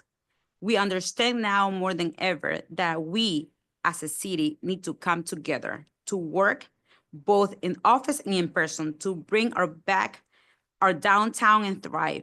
We will continue to disseminate our colleagues' messages and partner with all of the agencies to ensure that our residents receive the services and support that they all deserve. I want to thank the Mayor's Office, all my directors, Office and Community Affairs, and our teams. And as we all know, my core team who work across the district to ensure the community voices are heard and the culture sensitive and the culture is celebrated. For the Mayor's Office and Community Affairs, serving and partnering with our community is an honor and privilege that we don't take lightly. The impactful work that our offices, events, and programs are mentioned today are only scratched to the surface of what the work it takes place across all 8 wards. We are committed to serving the constituents of the district and removing barriers for all residents, hoping to access our services and resources. The partnership we build between our offices and the district constituents is critical to make our government actions more responsive to the immediate needs of all Washingtonians. What makes me so proud to be the director of the Mayor's Office on Community Affairs is the voices heard in the language that people know and is said in a way that is culturally appropriate for them. Community outreach programs and hosting cultural events ensures that we respect diversity and heritage of our constituents. We're always ready to answer the call, serve our district residents. As Mayor Muriel Bowser states for the Mayor's Office on Community Affairs, as her eyes and ears, they deserve the heartbeat of our great city, and the best way to reach is out through us. In closing, I want to thank you. I want to thank the Mayor Muriel Bowser, for the leadership and the opportunity to serve in this capacity. It is an honor of my lifetime to serve neighbors in this beautiful community in such a direct way. I also want to thank you, Councilmember Anita Bonds, and your colleagues for being a partner in our work. Once again, thank you for this opportunity to testify and welcome any questions for this committee. And I invite anyone who might have an interest in contacting any of our offices to do please by calling us at 202-442-8150 or emailing us at communityaffairs@dc.gov or visiting us online at communityaffairs.dc.gov. Mil gracias. Thank you very much for that very robust report. of what your office is about. And I think it's the 15, 13 different culturally sensitive um, um, outreach opportunities that we have.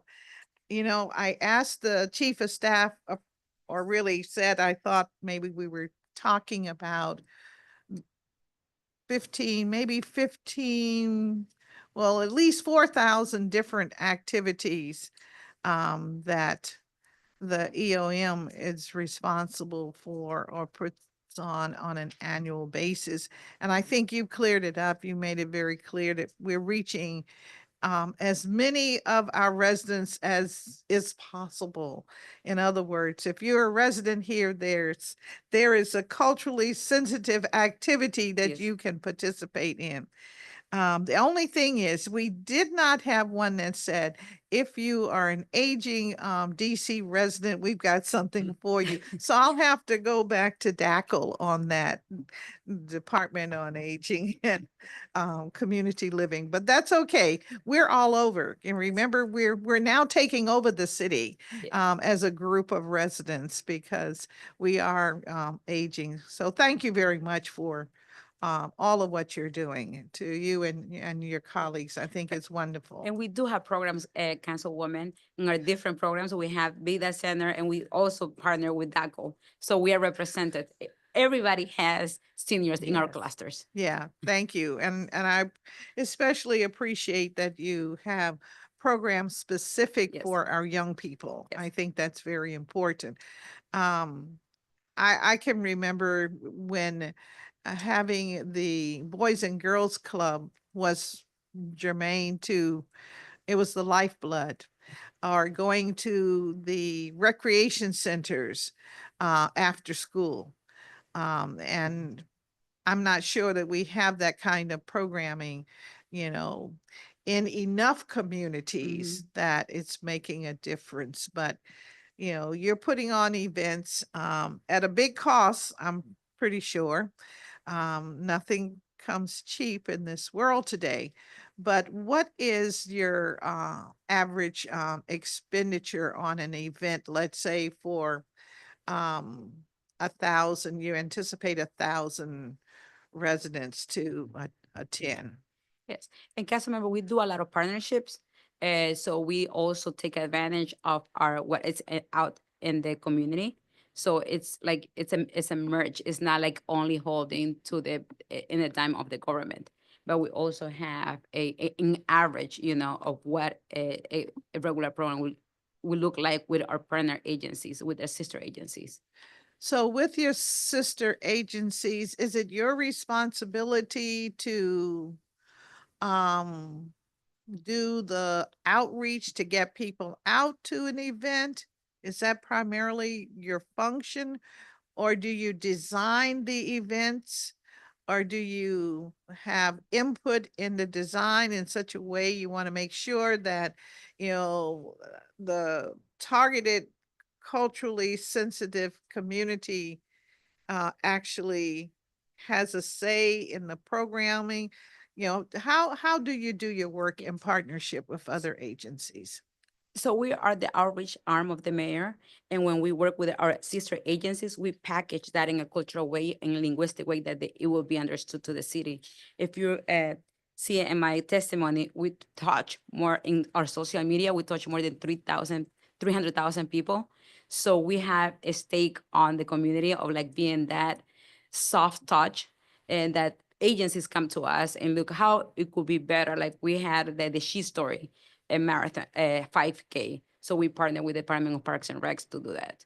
So it doesn't solely fall in EOM, but we bring like the women's part there. The Afro Latino, we partner also with the downtown bid with Events DC. So it comes as a collaboration, but we bring that cultural sensitive way of diversity to our programs. Okay. And so, Ms. Scott, are the activities that that happen through the EOM, do they also recruit volunteers for Serve DC?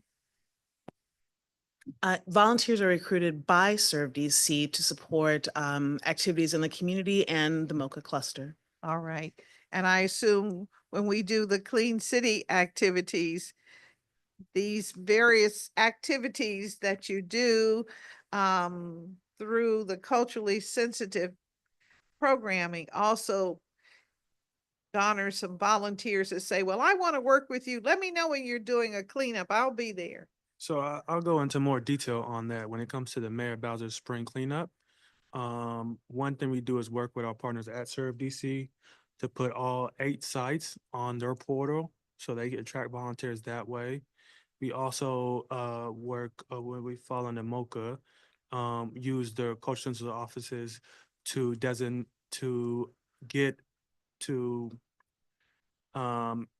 them to sponsor a site, and they get volunteers that way. So we use multiple streams from MOCA to get volunteers out to cleanups. Very good. I'm getting the strong connection and how you work very collaboratively. So thank you for doing that. 100%. These 250 engagements, are they entertainment?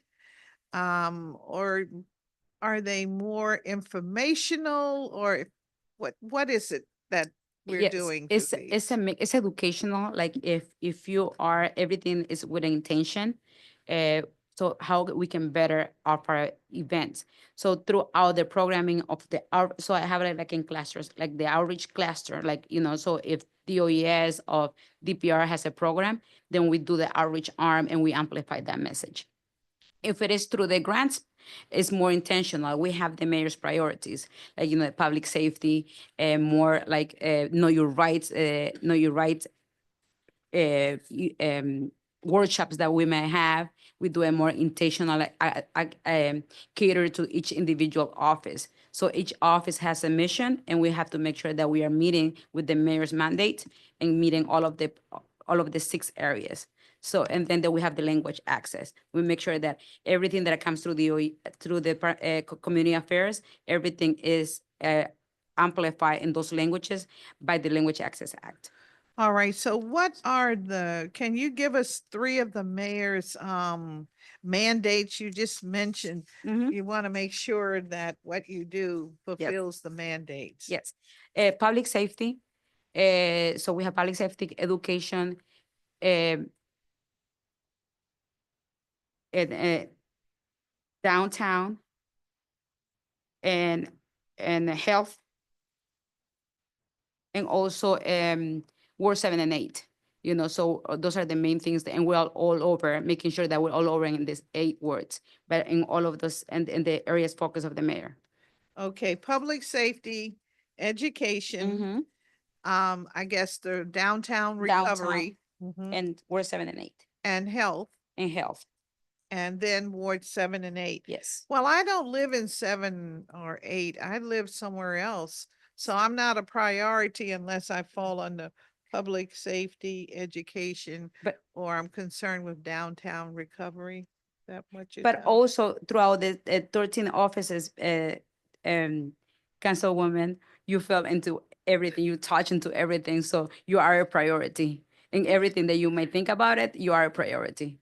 So right, we're okay. making sure that we have a services that we're going to connect you to. I just thought I'd knock you about 7 and 8 because I don't live in 7 or 8. And there are people listening. We live in 5, right? Yes. Some of us, or 4, or 2, or 3, or 1.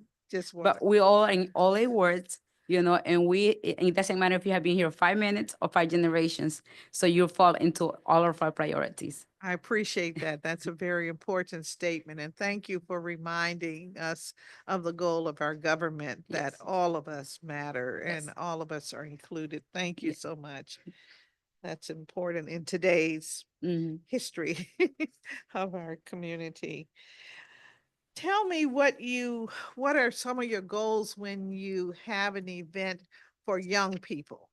What are you trying to do? Is it particularly, let's talk about the Navigating Your Future program. What's the real goal of that youth activity?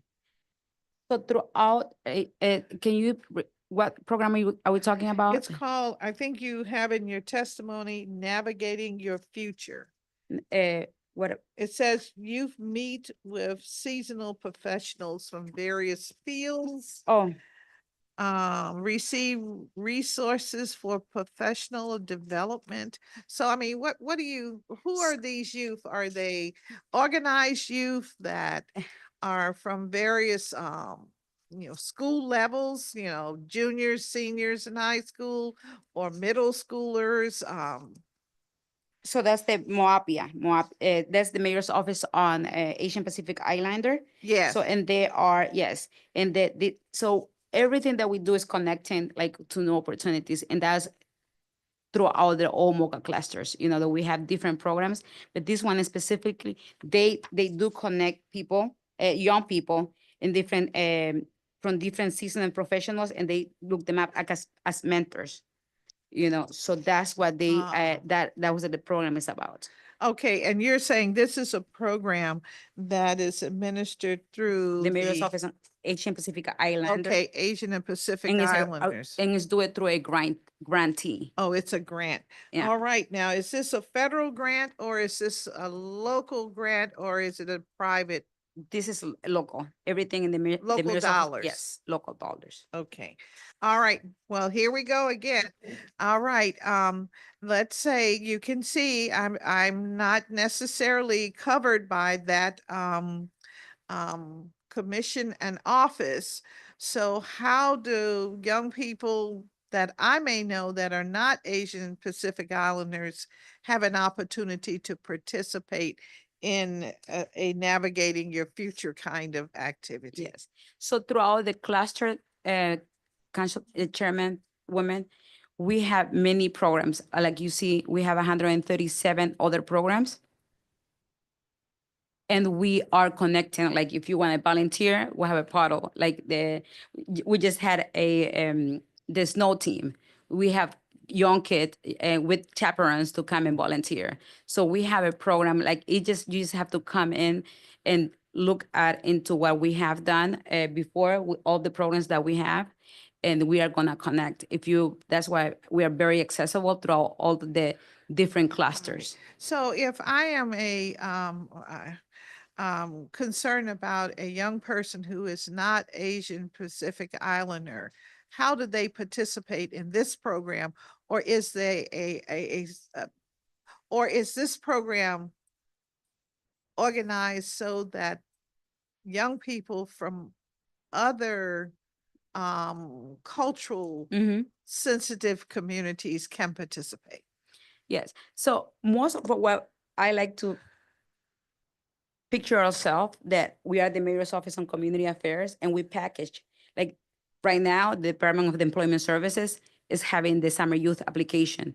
So all of that flyering is in all of the languages. So people are connected to that. So that way it doesn't, and nobody feels excluded.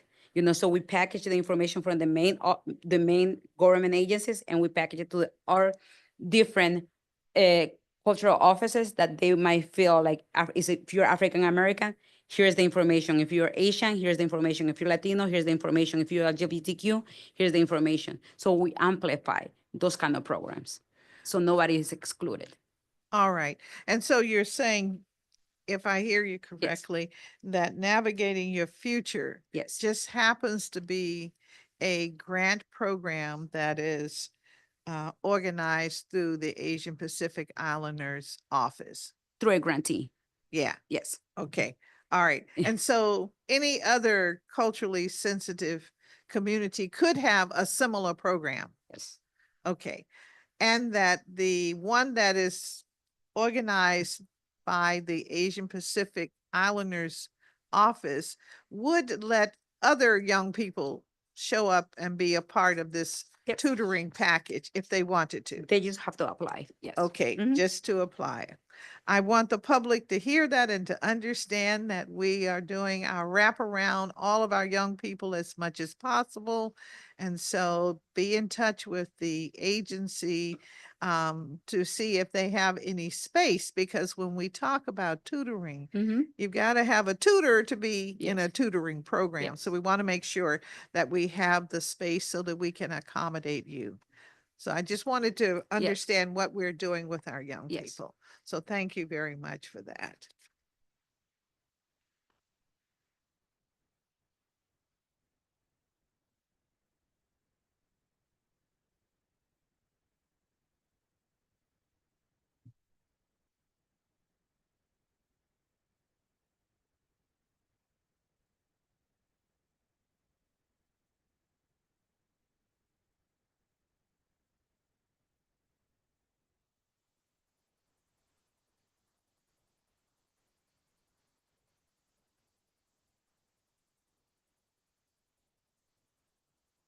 Can we talk for a minute about your, you have a grant program Mhm. in general, and you've dispersed $6.4 million, a total to a total of 162 grantees. Programs. Yeah, these are programs, Mm-hmm.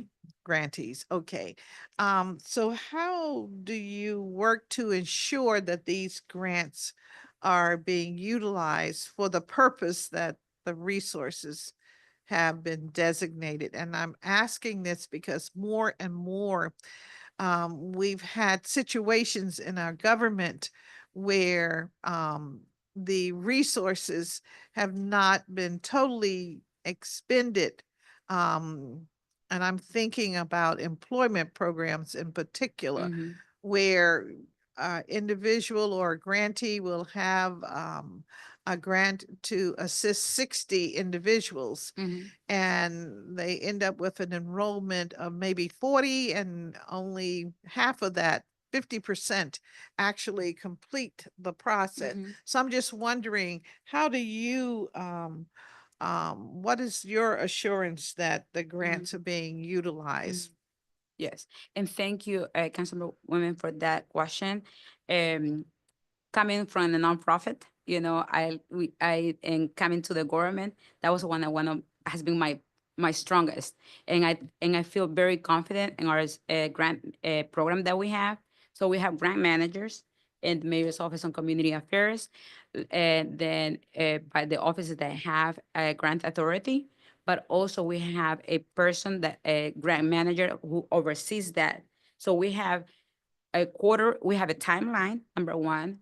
And with Mayor Bowser, when she came into in 2015, we like streamline more of that process on making sure that we have quarterly reports and that we're spending the money and what we say in our state in the grant agreements that we're gonna spend that money on, and making sure that we are meeting those deadlines. So by quarter 4, we have by third quarter, we already know, if we're spending the money at the accurate time that we say that we're going to be spending the money, and what we have been doing.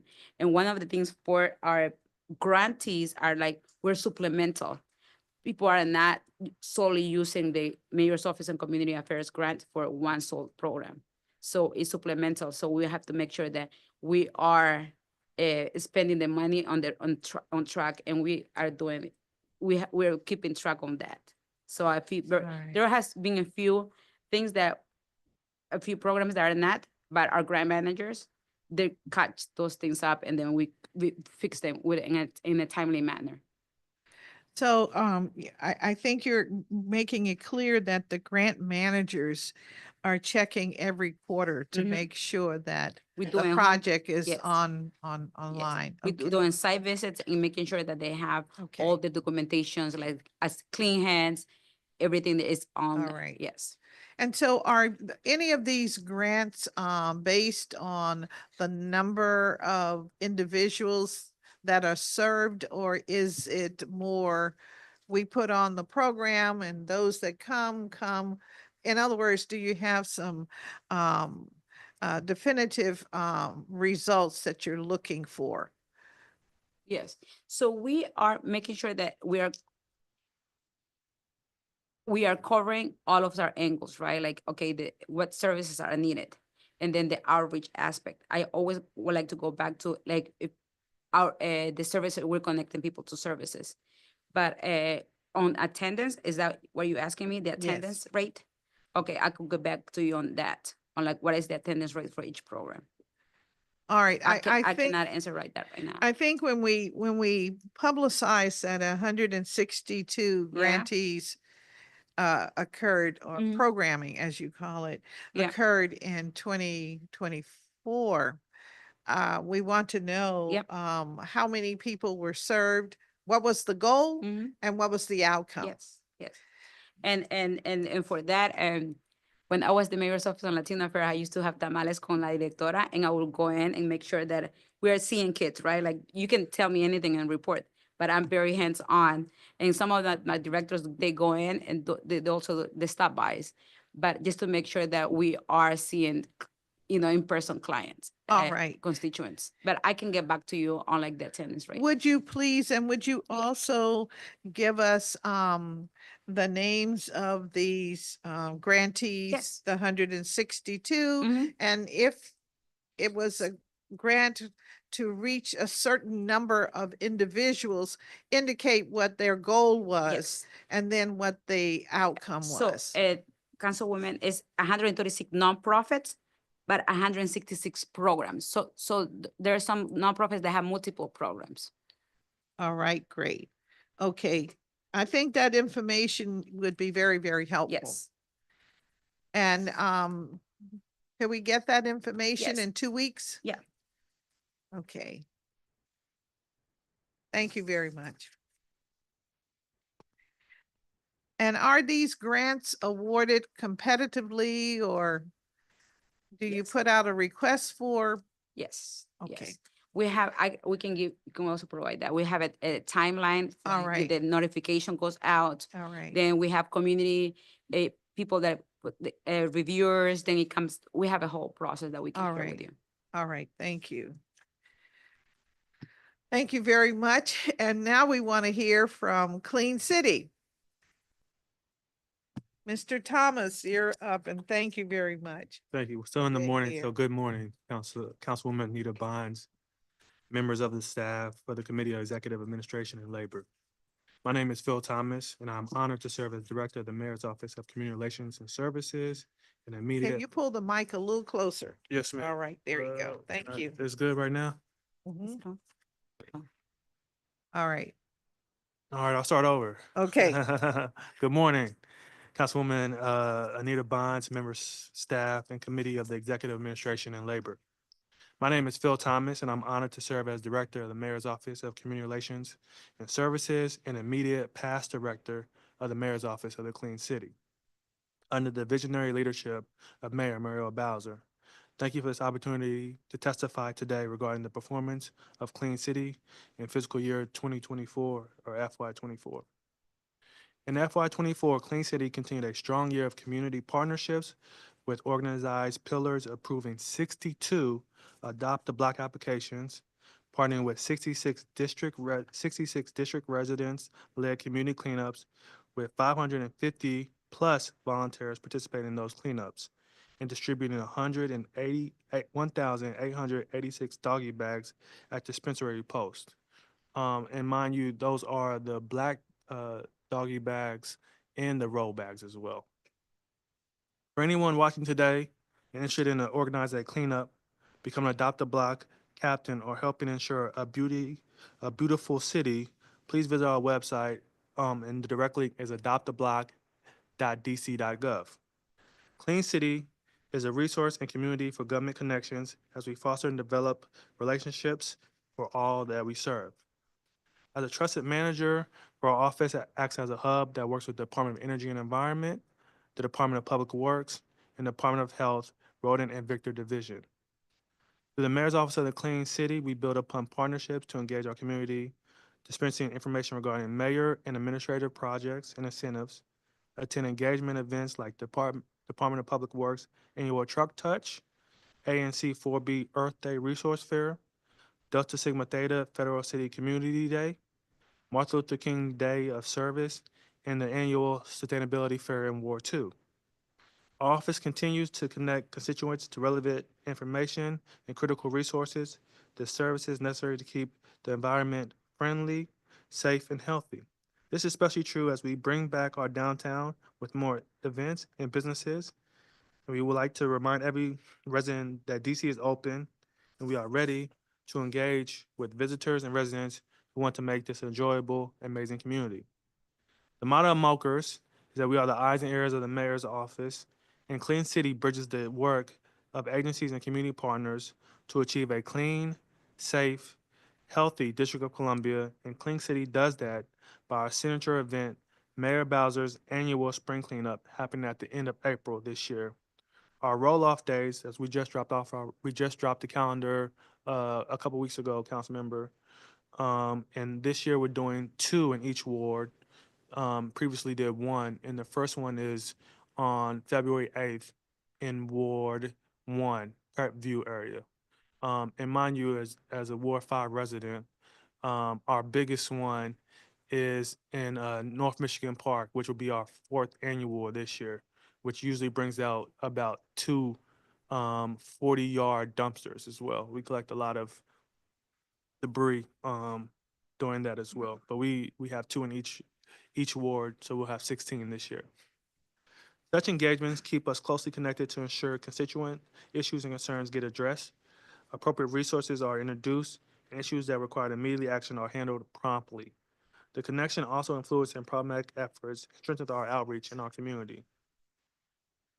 On Saturday, June 15th, last year, Clean City partnered with UDC, DPW, MPD, and the DC Prevention Center to do a resource field and community cleanup in Congress Heights community, where over 40 volunteers came to learn about the office, how to get involved, and adopt a block in the community.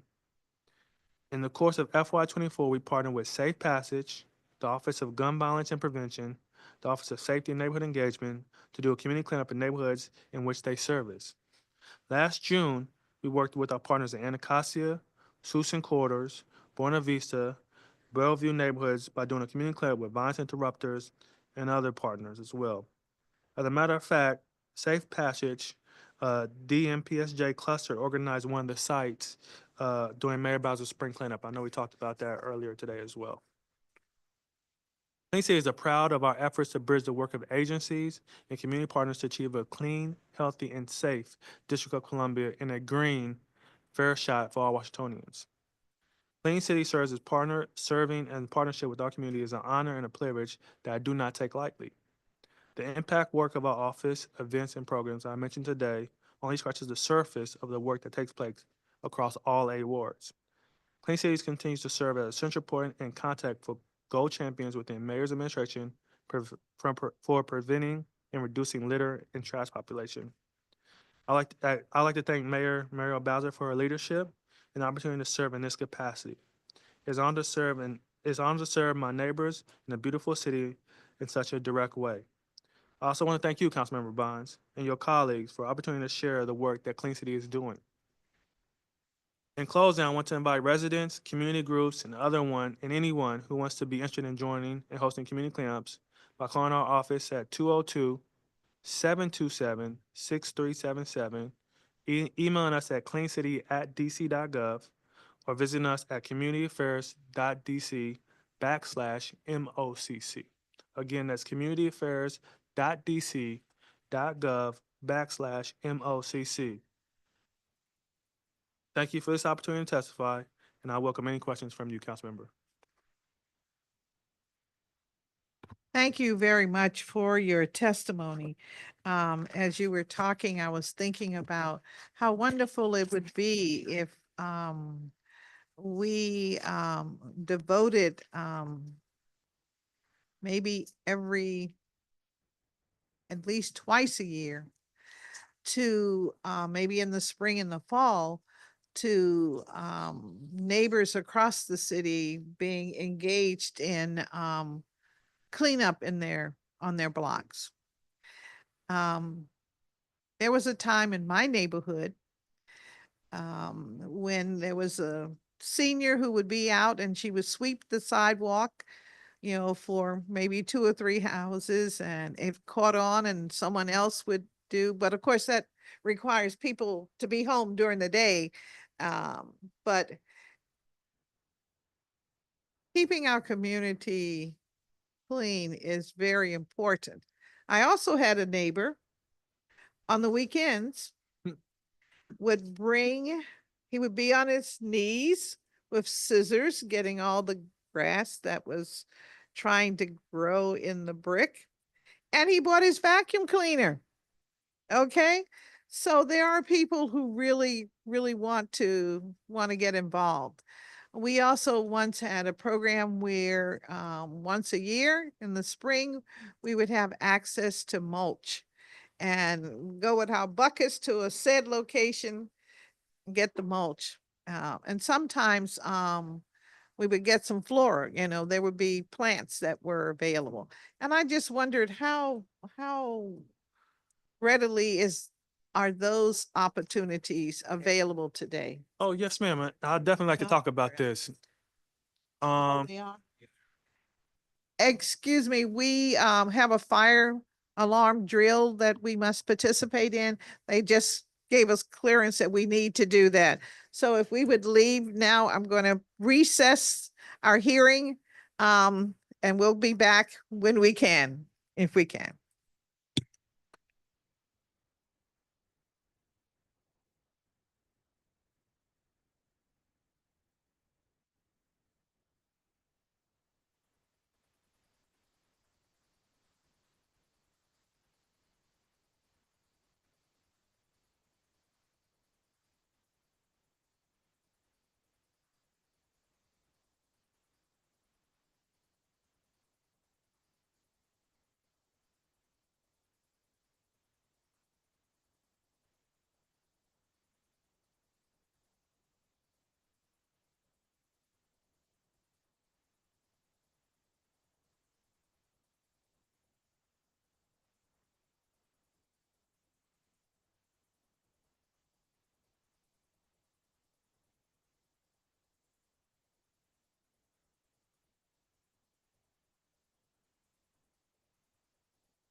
All right, we are back in our oversight hearing, looking at the executive office of the mayor and their associated services through many different, I think it's 15 different entities. We were talking with the Mr. Phil Thomas, who is the director of the Office of Community Relations and Service, but this is mayor's. Community Relations and Services, and he's speaking specifically with us about the Mayor's Office of Clean City. And in his testimony, he indicated that the organization has approved 62 adopt-a-block applications and 66 district resident-led community cleanups, with 550 volunteers participated in those cleanups during fiscal year 24 that ended on September 30th of 2024. We're now in 2025, and so I'm sure that he is going to meet those marks. So maybe we should ask him, are you moving forward to meet those marks again in FY 25 We'll, or to exceed them? to exceed them. In FY 23, we had 89 community cleanups.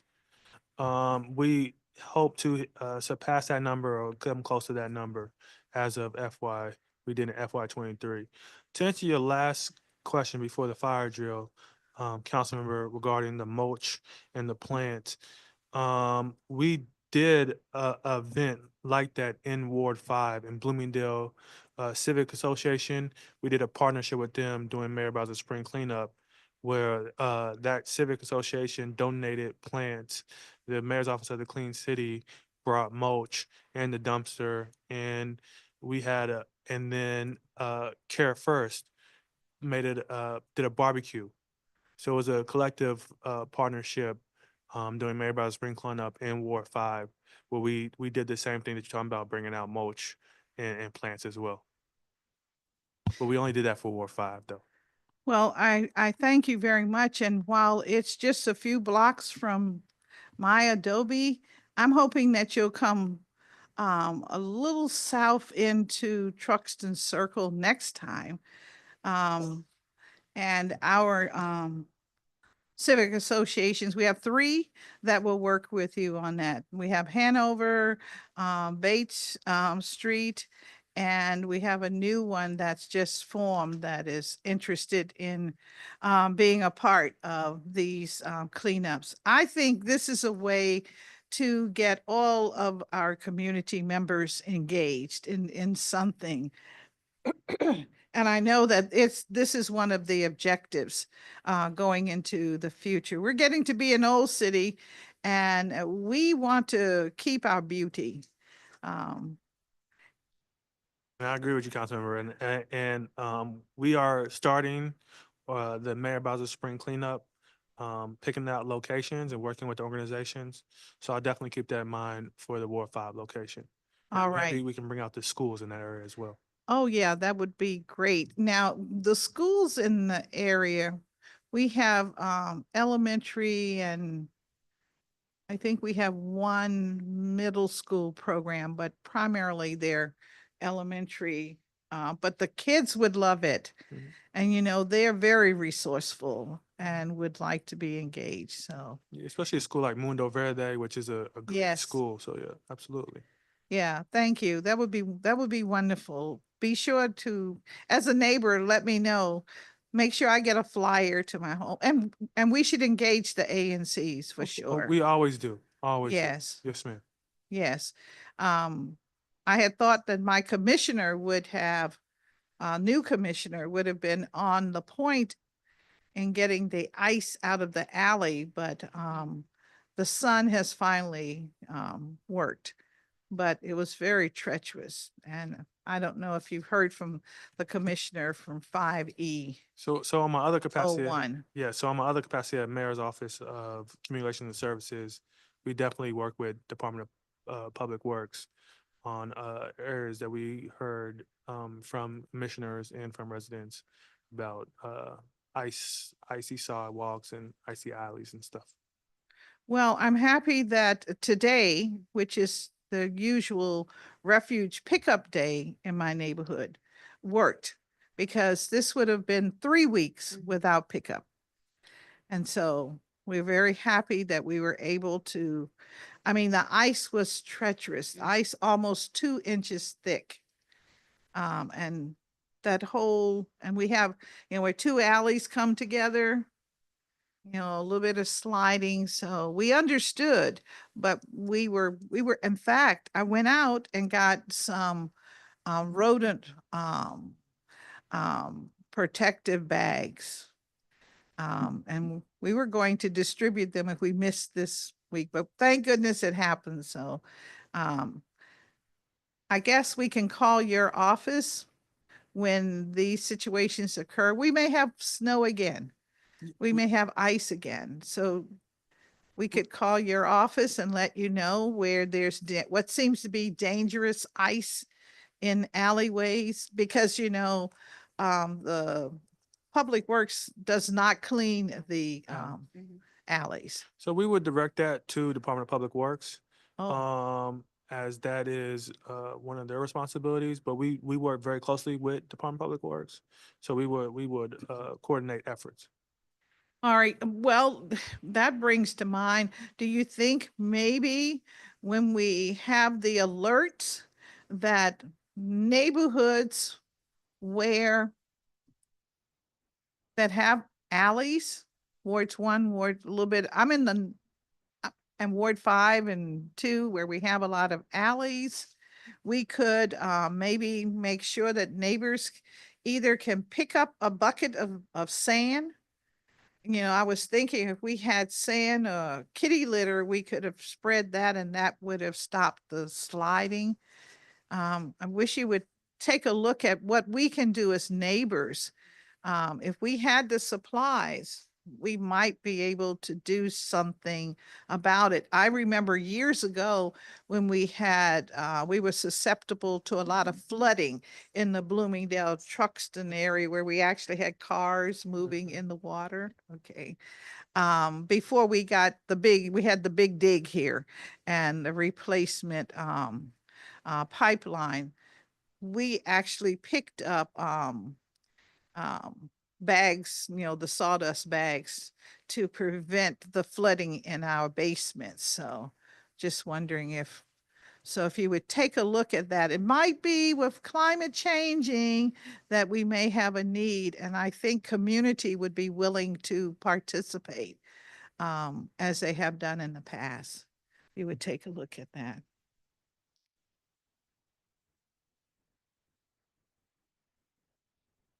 I had questions here where you indicated you distributed 1,800 doggy bags. I wanted to know if you provided refuge bags like for leaf collection and any equipment for beautification, like, flowers, but you kind of answered that. What about the leaf collection? Do we need special bags for the leaf collection, or should we just rake everything as much as possible to the front and wait for the big truck to come and suck them up?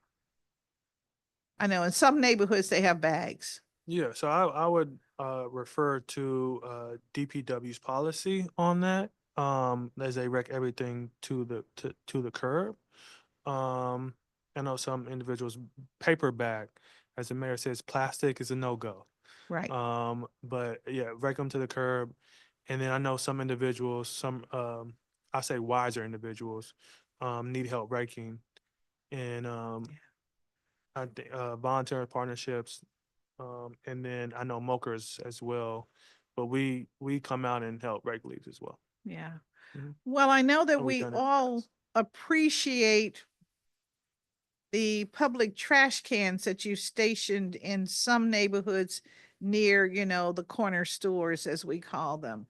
But when neighbors fill it up with their household trash, it's a no-no. And I know that happens a lot. And that's back to, Ms. Reyes mentioned of focusing on Ward 7 and 8, where we have a tremendous amount of refuge that is dumped near, yes, a lot of it, including broken furniture. In fact, DPW can respond to a 311 today, and tomorrow I can guarantee you those traditional pileup neighborhoods like on Jess Street, Northeast, they will have stuff there. And I know at one time we were very concerned with identifying these folk who come into our city and dump stuff because they know that we will pick it up because we are conscientious and want to have a clean environment. And we were able to ticket them, but they come in the dark of night. And so I'm not sure that that's the most reliable way to keep our streets clean and certain neighborhoods from being the dumping ground. So have you given thought to what we might do about that? I'm speaking to you because you're Clean City. And so what does Clean City mean? When I talk to neighbors, the expectation is that we have programs in place that will keep it clean. Yeah, so I'm gonna tell And- you what our office has been doing. Okay, I'm gonna tell you what excellent. we already do currently, and this comes back to our roll-off days as well. And starting on February 8th, we'll be in Parkview area, and it's from 10 a.m. to 2 p.m. for district residents, where they can drop off bulk items and trash, so we can keep the neighborhood clean. We do 2 in each ward, and I can go through the schedule if you allow me to. And Ward 1 will be on there on February 8th in Parkview. On July 14th, in Ward 1 will be in Bancroft community as well. In Ward 2, on September 13th, will be in Kennedy Recreation Center. On March 22nd, will be at Mitchell Park. In Ward 3, will be at Turtle Park on May 10th. And on August 23rd, will be on Chevy Chase Recreation Center. In Ward 4, on July 12th, will be at Fort Stephen Recreation Center. And on February 22nd, we'll be at McFarland Middle School. And Ward 5 will be on July 26th, which will be at North Michigan Park, which will be our 4th annual one. We'll bring out other government agencies as well. October 24th will be at Trinidad Recreation Center. And let me steer away saying that this does not include Mayor Bowser's spring cleanup dates, which is in April, which will be in all 8 wards on the same day as well. In Ward 6, on April 12th, we'll be at Northwest Library. On September 20th, we'll be at Randall Recreation Center. In Ward 7, we'll be at Deanwood Recreation Center at 10 a.m. The other location is changing on June 28th, but in Ward 8, we'll be at October 11th at 10 a.m. We'll be at MLK Elementary School. And then May 24th will be at Patterson Elementary School. So this is what we're already doing and I'll send this to you, Councilmember, so you can put in your newsletter and share with all your residents from all 8 wards. But the mayor's office of the Clean City has been very proactive of these illegal dumping areas in these communities that have seen a constant of debris, as I like to say, in their community. And that's where we're going to bring the roll off. That's where we're going to bring the big dumpster and say, let's get this stuff up. Let's keep this community clean, and let's continue this over time as well. And I appreciate all that you're doing. And I know it's very hard to convince all the residents that we have a responsibility for keeping our environment clean. But it just seems to me, as long as I've been on the council, these 12 years, 12 years, that we continue to have these problem areas where dumping continues. I've even worked with ANCs to fence in areas. That didn't work. Somehow they bust through the fences and still drop. It's like a neighborhood where they know they can get away with dumping. And sometimes it is big items.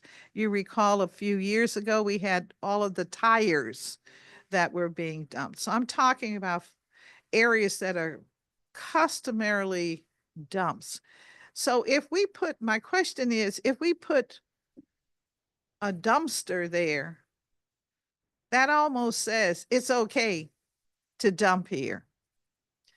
And that's not what the message we want to give. And I'm just wondering if there is some other way to get to this kind of problem, which occurs every year, every week, quite honestly, in some parts of the city. So we know, we work with we work with our government agencies, with Department of Public Works, NPD, Environmental Crime Units. Like you said, Councilmember, we know those hotspot areas.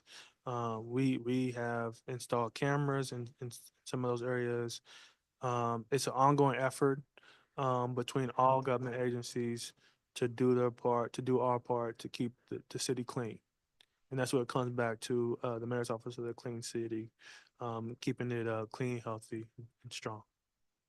And I appreciate that. I guess that you're talking, responding, I'm trying to think of, is there anything we can do? I mean, there's some things that we probably would not want to consider, like an electrified fence, that keeps cattle and other animals in a particular area. I don't know, but it just seems like it doesn't go away. It's 10 years and plus, I'm sure, that we've had this problem. And it's an ongoing effort, and we try to keep it clean. As we know previously that if somebody sees one item dumped, there'll be multiple items dumped. So we try to catch it as early as we can, as try to remove all the debris.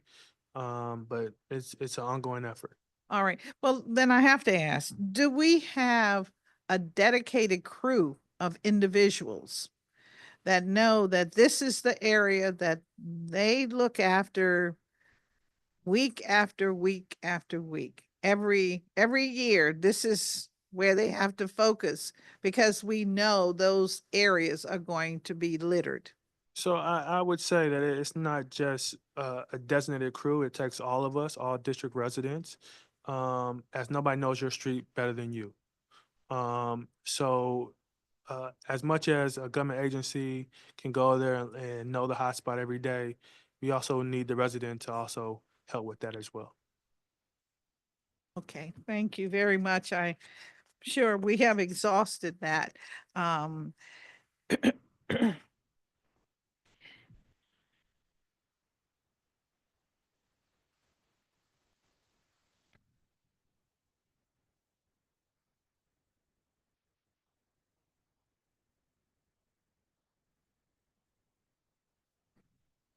So does your office work with communities in identifying when the trash cans need to be replaced?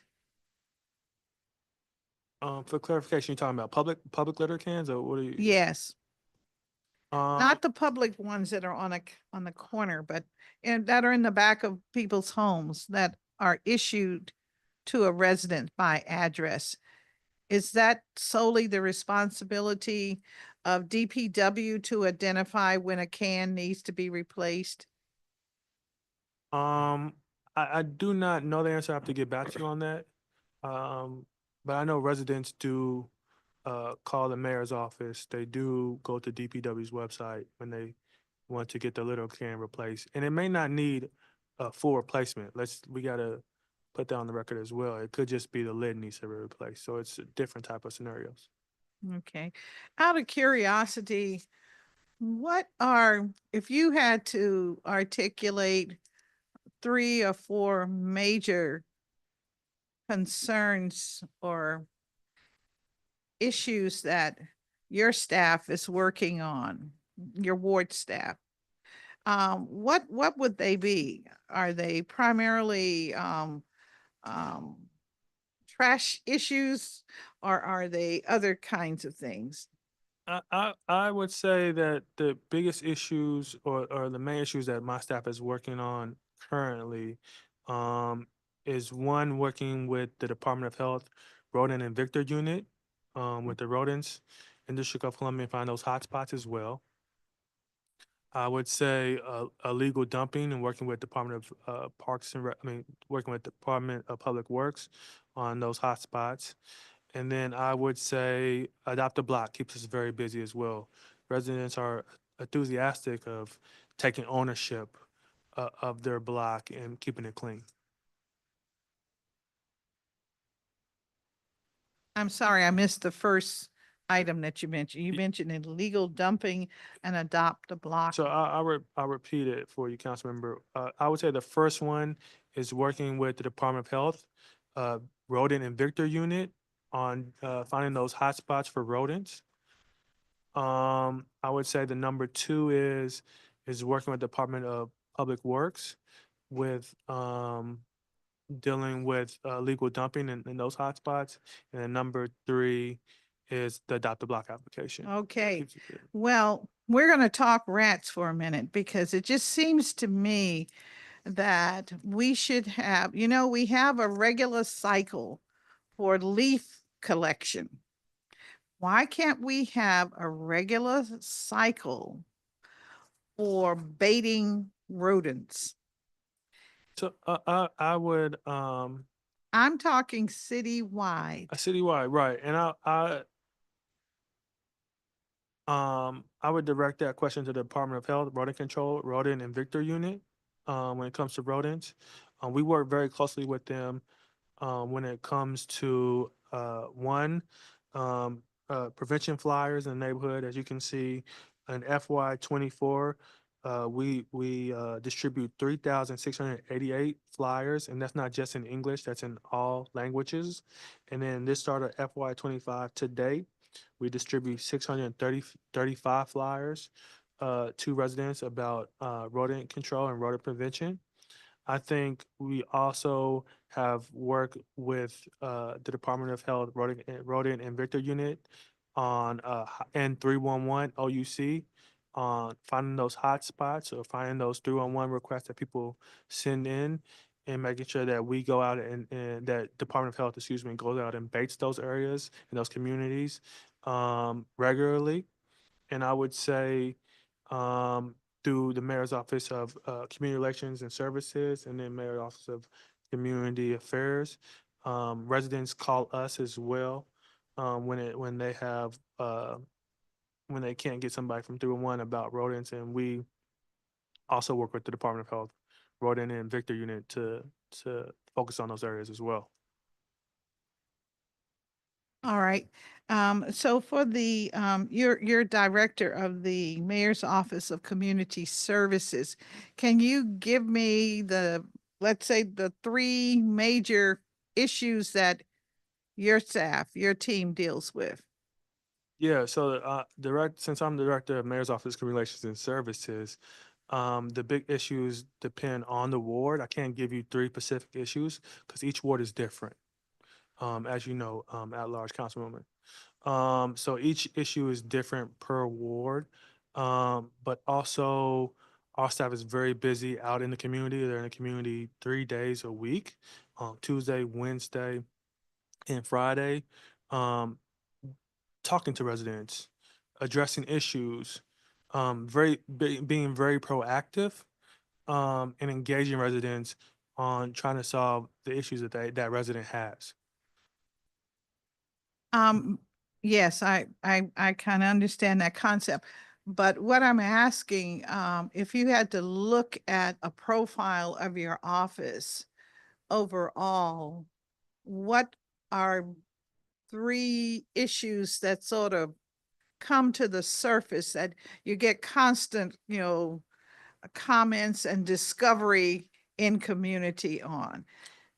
And I'll relate this back to the chief of staff comment as the mayor focuses on preventing crime, revitalizing downtown or bringing people downtown as well, and the economy, and then also public schools and education. But as I say, every ward is different. Every ward, every issue changes on that day or that individual. So I will stop there and Okay, well, then I have to ask, do you keep a record of the issues that your staff works on? Do you track it? oh, absolutely. We track everything. Okay, So so then for each ward, you would have the number of issues, the type of issue, the neighborhood the issue came from. Okay, that's what I'm yeah, trying to get to. yeah, we have we Okay, have that. so in my ward, Ward 5, what are your predominant issues that are mentioned? So Ward 5 it's public safety. People care about the South Dakota bike lane. People also, so when I say public safety, when I say South Dakota bike lane, I mean DDOT issues as well. And the third one, it could vary. Um, I would say it's interchangeable between, I have to get back to you on the third one. I would like to ask of you to provide me with the 3 major issues that are mentioned most in each of the wards. And if I could get that in 2 weeks, we would appreciate it. Yeah, I could give it to you Okay. sooner, but I'll work with the MOCAs on that. Okay.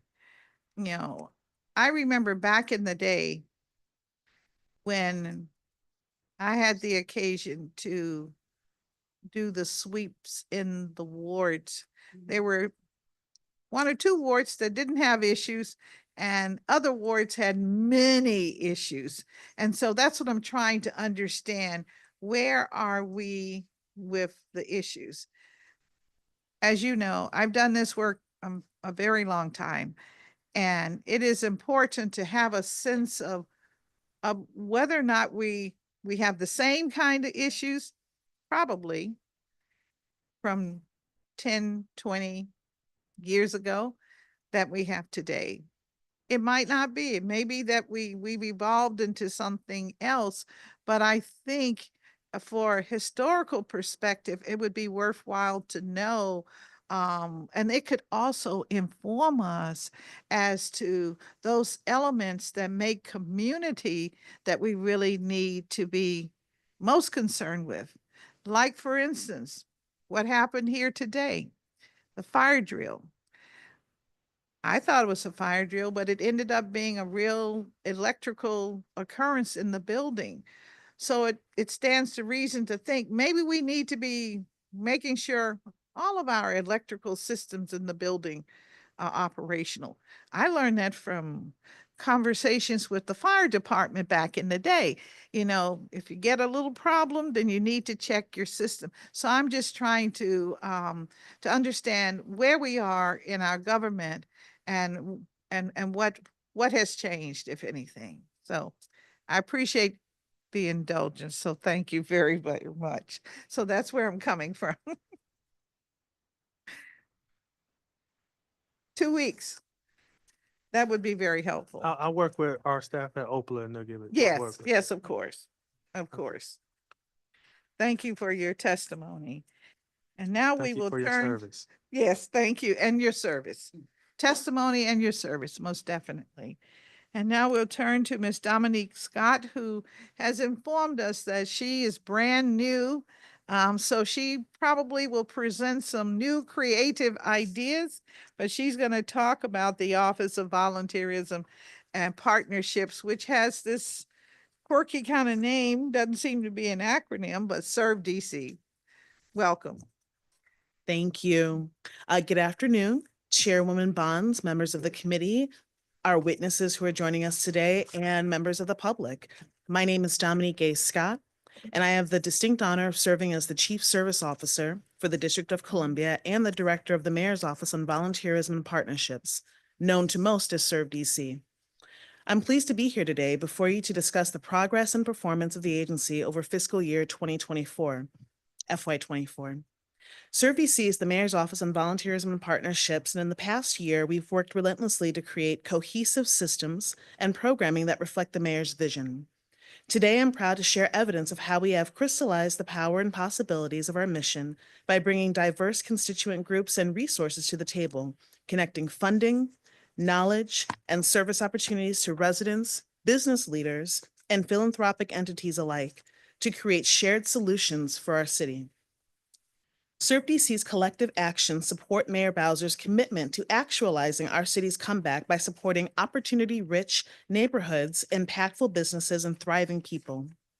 Our approach is fueled by this vision and our ability to curate an energized civic ecosystem that connects each act of service from need to action in response to our city's most significant challenges and needs.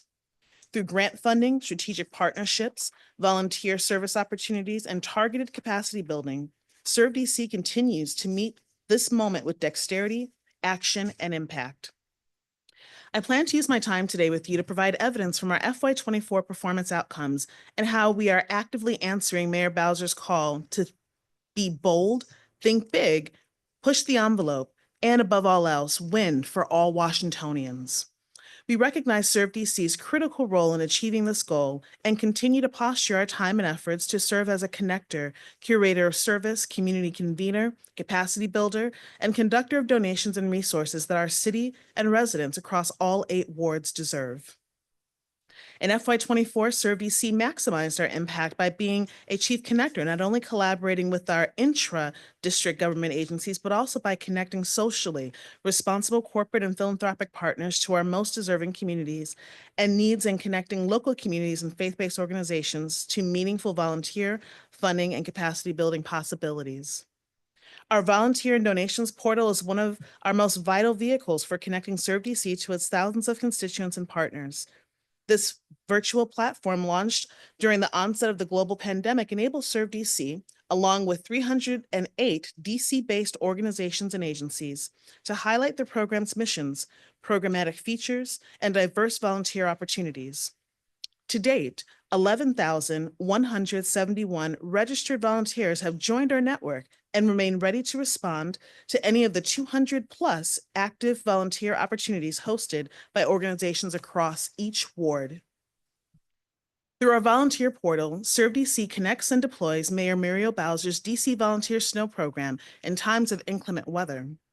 A team of 481 snow heroes and 8 nonprofit organizations readily answer the call for service by shoveling the sidewalks and walkways of homes belonging to seniors and residents with disabilities, access, and functional needs. With services rendered, Snow Heroes helped ensure that residents had clear pathways to access essential services like food delivery and medical appointments. In Q2 of FY25, we deployed more than 481 Snow Heroes to 537 residents across all 8 wards. In addition to this, Serve DC continues to work to enhance our program by bolstering our data tracking of senior residents, deepening coordination with our partners and at the Office of Unified Communications and Department of Public Works, and most importantly, addressing the disparity of number of volunteers in wards 4, 6, 7, and 8. In the spirit of equity, we are developing an ongoing engagement plan that aptly identifies virtual recruitment and retention strategies and increase engagement of old and new volunteers alike, especially within those targeted areas. By engaging trusted community-based organizations within each ward and hosting info sessions with local fraternities, sororities, and civic groups, we are working to make significant strides to closing the gap and looking forward to continuing our efforts year-round. In the same way that Serve DC connects people to purpose via our portal, our Funding and Resource Alert connects thousands of residents and nonprofits to funding power and possibilities. This monthly publication is a touchstone tool within our office that provides a customized offering of local, federal, and private funding opportunities, supporting critical focus areas such as education, health, human services, youth and families, racial equity, public health, and the environment. Additionally, we include mayoral initiatives and other free offerings, trainings, and resources that will better position nonprofits to build and sustain capacity. Finally, through this alert, we amplify our district government funding opportunities and platforms, including live links to our citywide clearinghouse, DEMPED's Obviously DC site, and DSLBD's funding alert. While we place prior alerts on our MOCA website, we also share a schedule. Hence, readers know when to expect this valuable tool and amplify our funding features via our social media and monthly newsletter. In FY24, Serve DC also played an instrumental role in connecting the business and philanthropic communities to organizations and government entities as we worked collaboratively to address social challenges. For example, our connections and efforts aim to make the holidays brighter for our city's senior residents through our annual signature holiday partnerships, including the Safeway Feast of Sharing. This unique and festive event, powered by partnerships with Safeway, Events DC, and hundreds of volunteers, hosted over 2,000 senior residents to engage with friends and provided them an opportunity to sit down for a traditional Thanksgiving meal. From addressing food insecurity through large-scale days of action to supporting DC's comeback, our district volunteers, our community-based organizations, continue to rely on our ability to curate meaningful service opportunities across our city. In FY24, Serve DC's signature service days fueled our efforts to become the premier service provider for traditionally service-oriented days, such as the MLK Day of Service, Global Youth Day of Service, 9/11 Day of Service, World AIDS Day, and the Mandela Day of Service. Across these seasons of service days, we partnered with U.S. Hunger to package over 200 boxes of groceries and senior care kits during the MLK Day of Service. We activated more than 1,000 volunteers to pack over 450 bags of food during the 9/11 Day of Service. We provided DCPS students an opportunity to assemble 100 care kits for teens and residents facing homelessness at the MLK Library during the Global Youth Day of Service. We recruited and deployed volunteers in support of the Mayor's Office on African American Affairs Mandela Day of Service community cleanup at Shepherd Park. We secured philanthropic support for the Mayor's Office on LGBTQ affairs for World AIDS Day of Remembrance.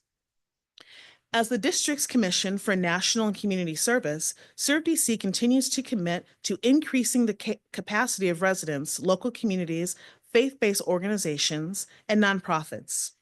Our approach is anchored in awarding grant funding via our federal funding from AmeriCorps and providing training and technical assistance that increase organizational capacity. As part of Serve DC's annual federal AmeriCorps grants, in FY24, the agency awarded approximately $6 million to district-based nonprofit organizations. These grants facilitate programming and AmeriCorps members' service meeting critical challenges within our city. These areas include education, racial inequity, economic mobility, and gun violence prevention. Our responsibility is to direct resources to address our city's greatest needs through funding direct service.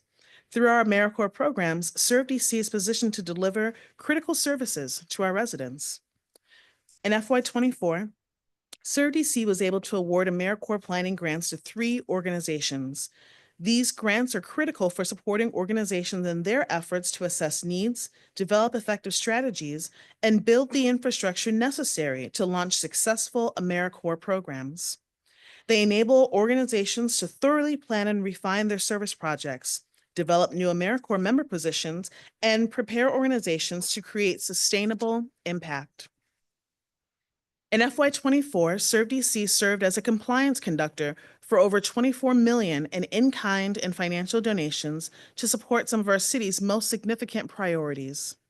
These priorities include education and recreation, health and human services, public safety, the environment, and government operations. Additionally, our team provides regularly scheduled donation management training to district agencies, so each is aware of and aligned with compliance rules of conduct as outlined in our 2022 Mayor's Order.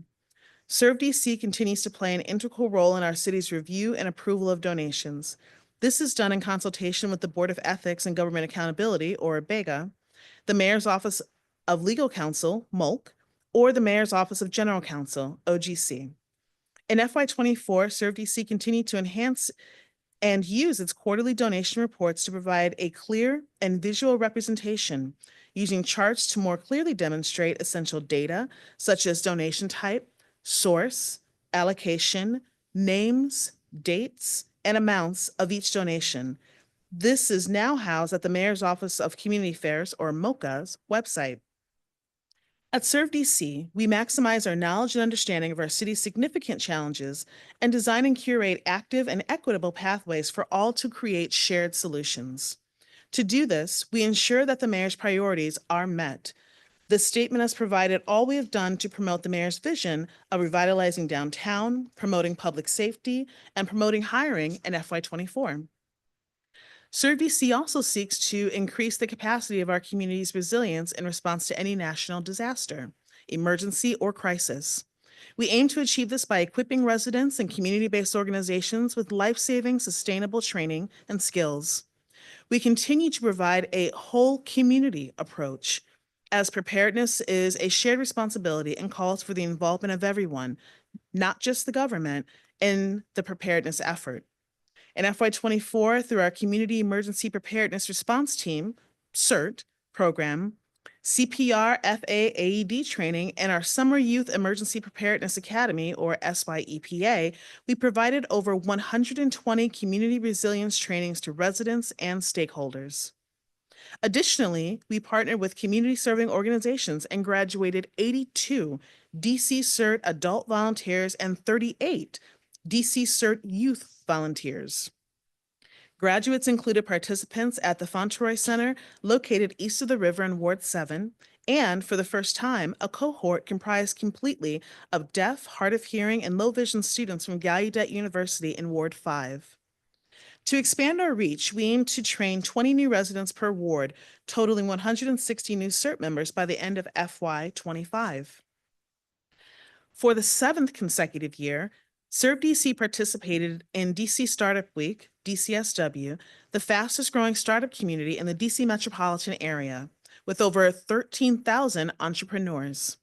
This convening successfully connects, educates, and fuels the thriving startup ecosystem within our city. Serve DC was honored to design, facilitate, and moderate a discussion entitled Collaborative Futures, Leveraging AI for Social Impact in Public and Nonprofit Spheres, which featured a discussion of leading impact strategists as they explore collaborative approaches to how nonprofits and government agencies can maximize the benefits of AI technologies and develop strategies tailored for social good to advance sustainable community investments with our new normal. This discussion featured moderator Alex Swartzel of Jobs for the Future and panelist Andrew Patricio of Unidos UX, Ariel Golden of Golden Group CPAs, Joe Paul of Optima Novel AI, and Mason Gunter, of Elemental Impact. Nearly 60 attendees walked away with practical strategies and steps on leveraging specific ways AI can address pressing social challenges with nonprofit and public sectors to design thriving businesses focusing on community impact. Another Serve DC signature community event enhanced in FY24 was the Capacity Building Town Hall Conference. In partnership with the Center for Nonprofit Advancement, a leading regional nonprofit member organization, Serve DC brought together with members of local nonprofits for the purpose of enabling nonprofit organizations and their leaders to develop competencies and skills that can make them more effective and sustainable, thus increasing the potential for nonprofits to enrich lives and solve society's most intractable problems. The Capacity Building Conference featured a full day of innovative training for nonprofits, which featured topics around fundraising, volunteer recruitment, strategic partnerships, board development, and recruitment. Speakers traveled from around the country to participate and lend their expertise. Serve DC's role as a community connector in FY24 was marked by excellence, collaboration, and tangible impact. The agency's efforts addressed pressing challenges and laid the groundwork for a more resilient and united city. In 2024, Serve DC hosted the 12th Annual Summer Youth Emergency Preparedness Academy, or SYEPA, which introduced 40 high school students and pre-collegiate students to emergency management professionals, public safety experts, and careers with DC Fire and EMS, the U.S. Armed Forces, DC Department of Behavioral Health, Federal Emergency Management Agency, and AmeriCorps. Youth participated in 2 public safety peace walks in coordination with the Office of the Deputy Mayor for Public Safety and Justice, and engaged in civic volunteerism with DC Central Kitchen and the Anacostia Watershed Society. In weekly meetings, SYEPA participants met with industry professionals to map out career goals and learn how to prepare, submit applications, and matriculate into college. This work culminated with organized college visits to the University of Maryland and the University of the District of Columbia. Serve DC's goal with the SYEPA program is to prepare our city's young people to pursue careers that serve the public good. To that end, students became certified in the Teen Emergency Response Team CERT program. That training encompassed the community bystander approach and included supplemental training such as Narcan, active shooter, and stop the bleed. Serve DC also partnered with local district agencies to provide a resource fair for students and their families. In addition to supporting students' professional development, SYEPA offered opportunities for emotional and social development, such as the students attending several Fun Friday events to bolster team building skills and interpersonal relationships among the cohort. The success of the 2024 SYEPA program was made possible through a partnership with JP Morgan that allowed Serve DC to increase the hourly wage of participants from $15 to $20 per hour and hosted its first ever college trunk party for high school graduates participating in the program. Serve DC partnered with Health Best and the American Red Cross to train and certify 509 Office of the State Superintendent of Education, or OSSI, bus drivers in CPR and AED and first aid. This program ensures public safety compliance when transporting our district students to and from school. I'm happy to say we are continuing our partnership with OSSI for this critical bus driver training. Serve DC is a strong champion of shaping and amplifying the spirit of service within our city and has found great synergy and success in celebrating our annual Spirit of Service Awards, or SOSA, as a signature event. In FY24, we held the award ceremony at the beautiful Sycamore and Oak in Ward 8. This empowered us to celebrate and commemorate the rich legacy of connecting people to purpose through service. By celebrating those who seek to do good within our communities, the SOSA Awards honored district residents, community-based organizations, and businesses that displayed a remarkable commitment to service in the following areas: volunteerism, national service, philanthropy, and community resilience. In addition to recognizing award winners, including Ward 7 resident LaToya Lyles Walker and our organization Tsunami Hair Studio, LLC, along with Calvin Coolidge High School students, Nova Urigrecia and Bethlehem McKinnon, we celebrated volunteers who represented every ward and acts of service within our city. This Ward 8 event welcomed over 100 volunteer attendees to fully engage each other, members of MOCA agencies and Ward 8 businesses owners such as Dion's Good Food. This was made possible by the vision and support of our mayor, our commissioners, Reed Rodell, Serve DC staff, and our event MC, a local activist and media mogul, Easy Street. In conclusion, I'd like to thank Mayor Muriel Bowser for the opportunity to lead our city's efforts to advance service and volunteerism. I'd also like to thank my staff at Serve DC who every day go above and beyond to execute our mission and bolster the mayor's vision for our city. I look forward to further leveraging the support of our commissioners and many partners to help us champion volunteerism and service in the District of Columbia. Also, Chairwoman Bonds, I want to thank and acknowledge you for your advocacy of our work and the opportunity to speak before the committee today. I invite anyone who might be interested in connecting with our office to please do so by calling us at 202-727-7925. Again, that's 202-727-7925, emailing us at servedc.info@dc.gov, that's servedc.info@dc.gov, or visiting us online at servedc.gov. I'm happy to answer any questions you may have. Thank you for this very robust readout on many different activities. I can see that there's a lot that can be done in the city. You just got to know how to find it.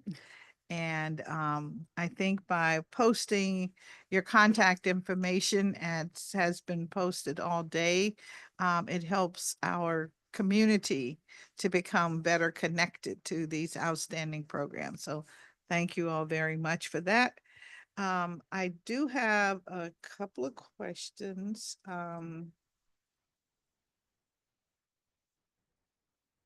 When you talk about, well, let me start with the basics. And I'll start with our young people. The SYEPA program. I think you say you serve 40 high schoolers, okay, and pre-collegiate, so graduates. So you're serving that group of about 16 to 24, is that what you're, okay? And you're working with only 40. I don't remember the exact enrollment annually, but I believe it's more than 1,000 or two that are enrolled in those age category. In fact, I think it's more like 5,000 or 6,000. So what happens to the rest of them? They're not getting all this enrichment opportunity that you're providing to 40. So how can this effort be expanded? Well, that's a great question. SUR-DC is proud to join other DC agencies in the SYEP program. We have the A as a part of the academic enrichment portion, and we're not the only DC office or agency participating in this program. That said, there are ample opportunities for many more students than 40 to take advantage of the exciting and enriching opportunity that is the summer youth program. Yes, I'm very much aware. It is also, you're new, it's in this committee. And so we champion that, and we know how important it is for our community. I guess what I'm trying to get at, it seems like what I've heard today is that we have a multiplicity of programming, good stuff, but it's like we're piloting 150 different things.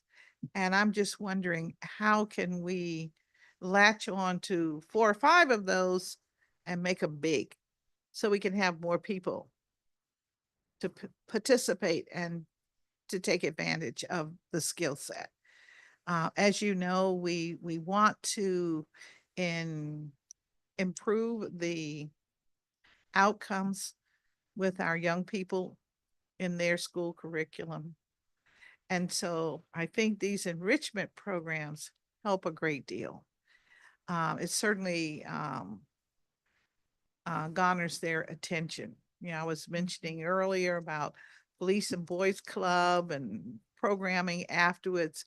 And so I'm just really looking for ways that we can give our residents a leg up on opportunities. It's one thing to say we have all these opportunities, but what's the starting point to get our residents into these activities? And we have to start with our young people.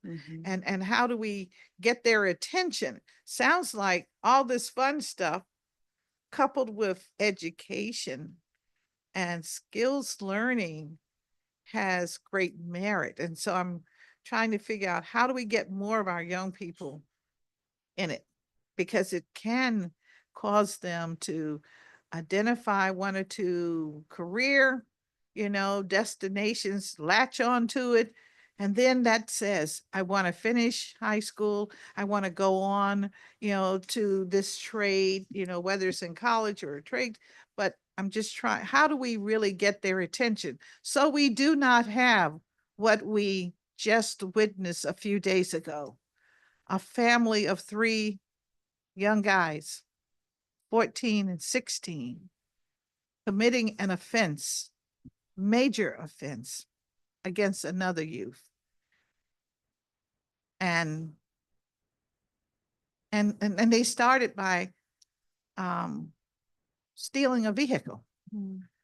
So it's like one crime compounded by the other. And it didn't happen at 4 a.m. it happened when we, the adults and the young people, are moving around in neighborhoods. So I'm trying to, how do we get our young people excited about something else, something positive that can help them grow? Mhm. So that's what I'm looking at you now. You put it on the table. You said you're doing something. I've heard all day things that we're trying to do. So the question is to everyone, how do we really get their attention? Because we got to do it now more than ever. Right. One of the exciting elements of Serve DC is our Galaxy Digital Portal. And this is a place where DC residents can come and see what volunteer opportunities and service opportunities are available to them. Why I like this portal so much is if you're interested in volunteering with one particular group or cleaning up the city, you can find an opportunity there for you that addresses your interests. You sign up directly, we connect you directly with the entity facilitating the opportunity, and then you can have that experience that way. But more so, I think a large answer to your question is collaboration. How are we reaching the students? It's hard to know what you don't know, and you don't know, what you have access to. And so making sure that we're collaborating with the schools, colleges, and universities and in the community so that they see us is a big part of how we connect with students in a way that matters to them, and in turn gives them opportunities for additional education. So are you telling me that one of your roles is to visit each of our educational institutions that service our high schoolers? Are you doing that? What we do is go into the schools to let the students know about the different opportunities that are available to them. As you said, I am new, so I don't know that I can speak to every single school, but I can say that we do have a robust plan of action that we've been enacting for years to make sure that we are in as many schools as we can be, and that we're not just relying on the schools. We leverage our social media, our strategic partnerships, and community collaborations to amplify our effect. So are you also telling me that perhaps we don't go into all of the schools, but there is the potential to go into all of the schools? See, I'm the grandmother, remember? I want all of the kids to have an opportunity, at least to have access. And I know we're a society of choice, but I'm telling you, some choices don't work, have not worked. And so how do we get more young people into the positives? And if I can pitch Yes, and also Ms. Councilwoman. Reeves, yes. Yes, coming in, like, I know, like, the kids that you were referring to, most likely they're not gonna be in school, they're dropped out. And it's our challenge as a government and as a community, the village, is like reaching out to the whole village. And the mayor said this better, there's a program for everybody in the city. So it's our challenge to make sure that everybody knows, like the grandmas of the world, like the caring adult that cares about this young people that is disconnected, to know about the resources. So we have to make sure that we are in all awards, in all social media platforms when these programs come about. And Serve DC, they do a great job. Like, the nonprofits know this, like, the nonprofits that they know about those kids, they're hard to serve. That how can we are connecting these young people to services prior to doing a crime? So that's our challenge. And it's always room for improvement. That I think that for us and the Mayor's Office on Community Affairs, our challenge is that everybody knows where to go, and where to connect these young people at all levels, whether you're in school or not in school. Okay, well, let's say I'm 14, okay, and I'm on social media. I know that. What is it that you're telling me on social media that could excite me to want to participate in your program? And I'm wondering if we know of any such broad recruitment efforts happening anywhere in the country. We're not doing it yet. I understand that, but you helped me out in mentioning how we communicate with our young people. And so I'm just wondering, is that something that you would give consideration to, or are you looking for some best practices in other jurisdictions that would give us access to young people and then have them to take advantage of it? Yes, the answer is yes, something that we're continuing to work on and will certainly give additional consideration to. All right, okay, I appreciate that. We have very few questions about the many programs that Serve DC does because you do so many, quite honestly. But I wanted to, you mentioned also this is about your schools. You mentioned you recognized award winners. You mentioned the LaToya Lyles Walker for her Sami Hair Studio, Calvin Coolidge High School students, Noble, how do you pronounce that? Urigas, and Bethlehem. Okay, those organizations that were recognized, what were they awarded for? I mean, what did they do? The SOSA Awards acknowledge people and organizations in different categories of community service. And so I'm happy to share additional information with you after this hearing about how everything was organized and the program if we have it, to make sure that you have the full information. All right, I just think it's very, anytime we give awards in community, there are those in community who want to know, well, why did she get it? And the organization I know didn't get it. So what are the guidelines is what I'm asking. How are they selected? And how do people know that these categories are available for competition, or is it competition? Just trying to understand the mechanics of what we're doing. And because when we meet again, we'll be talking dollars and cents. And I'll be talking dollars and cents about the programs that you have indicated are a part of your performance. So I'm trying to understand what they are. And I will not expect you to tell me you need more money, but your conversation in this oversight hearing should inform us as to where the pressure points are and what is needed. While we're talking about rodent control. Yes, one of our favorites.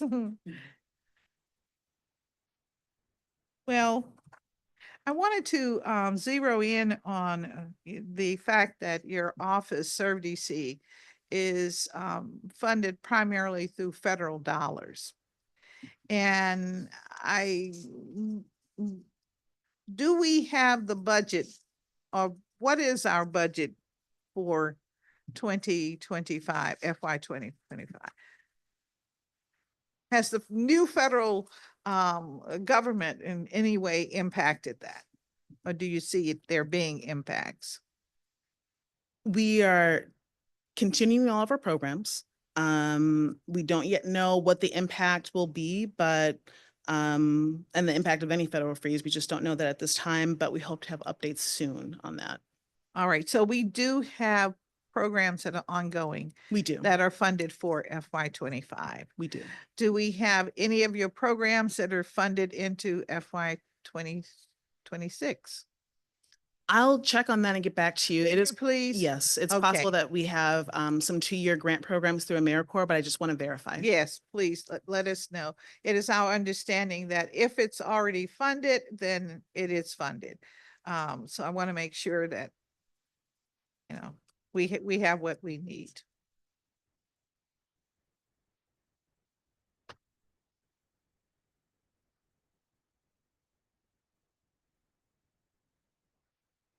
And would you also share with me the dollar value of your grants program? You give Yes. community grants? Yes. Serve DC awards approximately 4 million in AmeriCorps grants to district-based nonprofit organizations, schools, and universities. And would you also provide in 10 days how those entities are selected? What's the Yes. criteria of selection? Yes. And maybe also indicate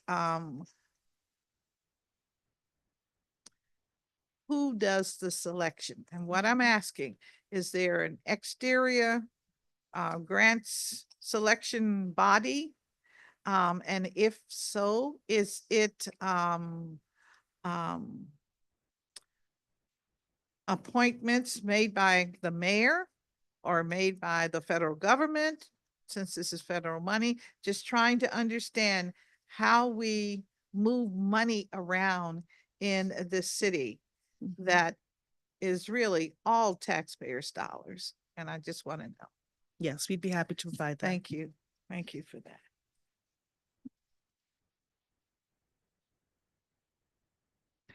Well, guess what? Thank you very, very much. And I hope you enjoyed the rest of the day, have lunch and a little light touch. I really appreciate you coming and talking with us. It's a great Thank you. opportunity to learn about where the rubber hits the road in our communities. And we see so many activities and people seem to be enjoying them. But I want to make sure that we know about them and we can define them, categorically as a major part of our government. So thank you. Thank you. Thank you all. Thank you, three. Chairwoman. Thank you. Thank you, Thank Chairman. you. Thank you very much, Director Reyes. Yes.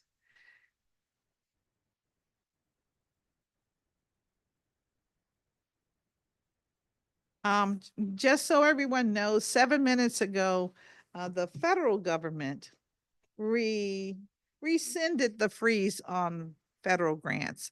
So I'm just suggesting gas up now while we can, okay? Please, please. Thank you all.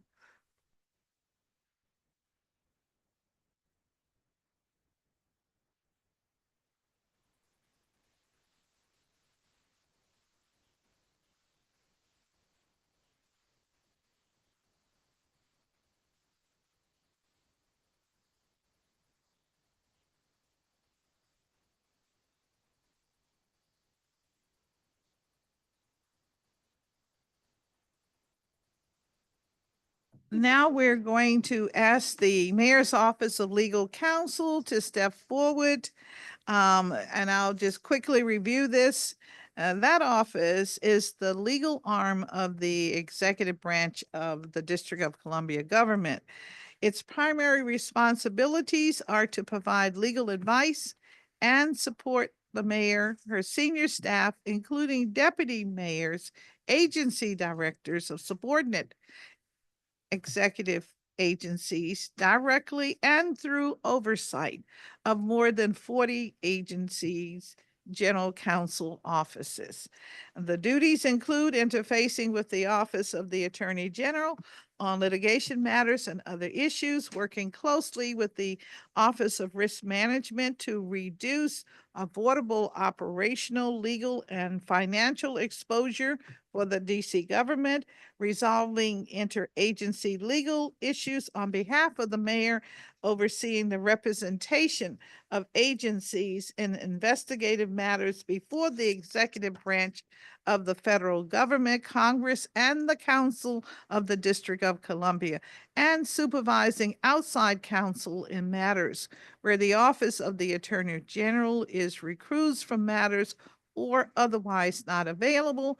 And finally, coordinating the hiring, compensation, and training of agency counsels and general counsel offices.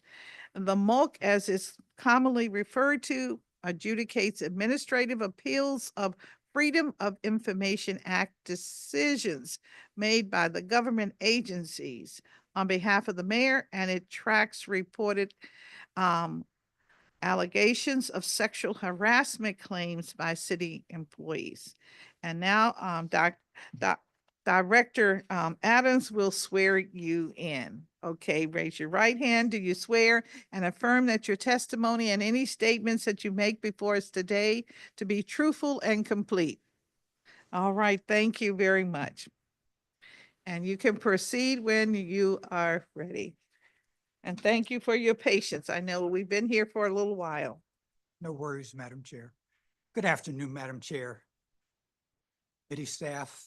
I'm here on behalf of the Mayor's Office of Legal Counsel to again discuss the status of the office, our accomplishments and challenges over the last year, and to, of course, to respond to any questions or concerns that you may. As we're mostly internal facing, our core duties do not change materially from year to year, but we get better and better at handling them.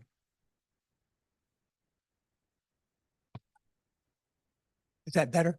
Okay, I'm sorry. But we get better and better at handling them. This, of course, comes with experience and exposure, but it also is due to the professionalism, responsibility, perspective, and commitment of my extraordinary colleagues. Today's hearing allows me to give them some well-deserved public attention as they are to a person. Wonderful, smart people, and I'm privileged to work with them every day. So introductions aside, Madam Chair, in response to your committee's questions, we identified a short list of matters that we were asked to work on and or that came to our attention as we became aware of them. And at your convenience and depending on your interest, I very much like to discuss these more in depth with you in a less public setting because of those, the MOC has recalibrated a little bit this year to focus more on internal operational issues more than in the recent past. Part of that exercise, meaning the recalibration, Madam Chair, has required and will require a renewed emphasis on training and broader information sharing about core responsibilities and duties, back to basics for some. Having now addressed and resolved a couple of the disproportionately time-consuming issues that I discussed last year, this simply means that the MOLC will provide more training itself rather than relying on outside opportunities or those routinely offered by the Office of the Attorney General. Been a fair amount of turnover in our agency council offices, both at the leadership levels and at the staff levels. Knowledge about government history, operations, and its policies is naturally uneven because of this. We simply want to level the playing field so that certain kinds of information are available regardless of how long one has been in the government. For example, we've already provided some training on home rule or charter and their impact on and their relation to how our government operates in the shadow of congressional oversight.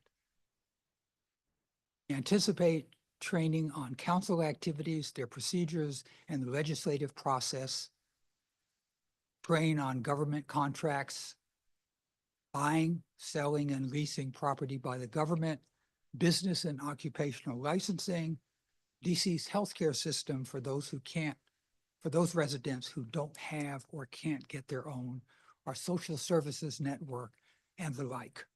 We believe that a better understanding of these subjects will make a more cohesive, smoother functioning government, better informed lawyers, and a streamlined interactions among them.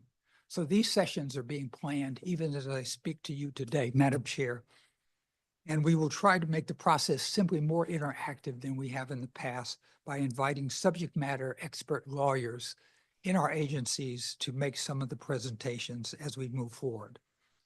But another important concentration I'd like to raise to your attention, Madam Chair, is that MOLC has been in recent months has been exploring different ways to smooth the wrinkles out in the relationship between the Mayor's office and the Office of the Attorney General. You may recall that last year I spoke of some uncertainties that impacted certain interactions and that led to less accountability and transparency that is desirable, particularly as I believe that office's primary responsibility is to represent the city government as its client. I flag this again because I believe we still need to establish some helpful guidelines that facilitate the interactions and particularly in litigation matters. In the meantime, the MOLC has provided guidance to agency counsel that will facilitate our progress towards this goal. I've raised this to the mayor's attention and am awaiting her guidance on this, but it still remains a matter that the council should be aware of as well.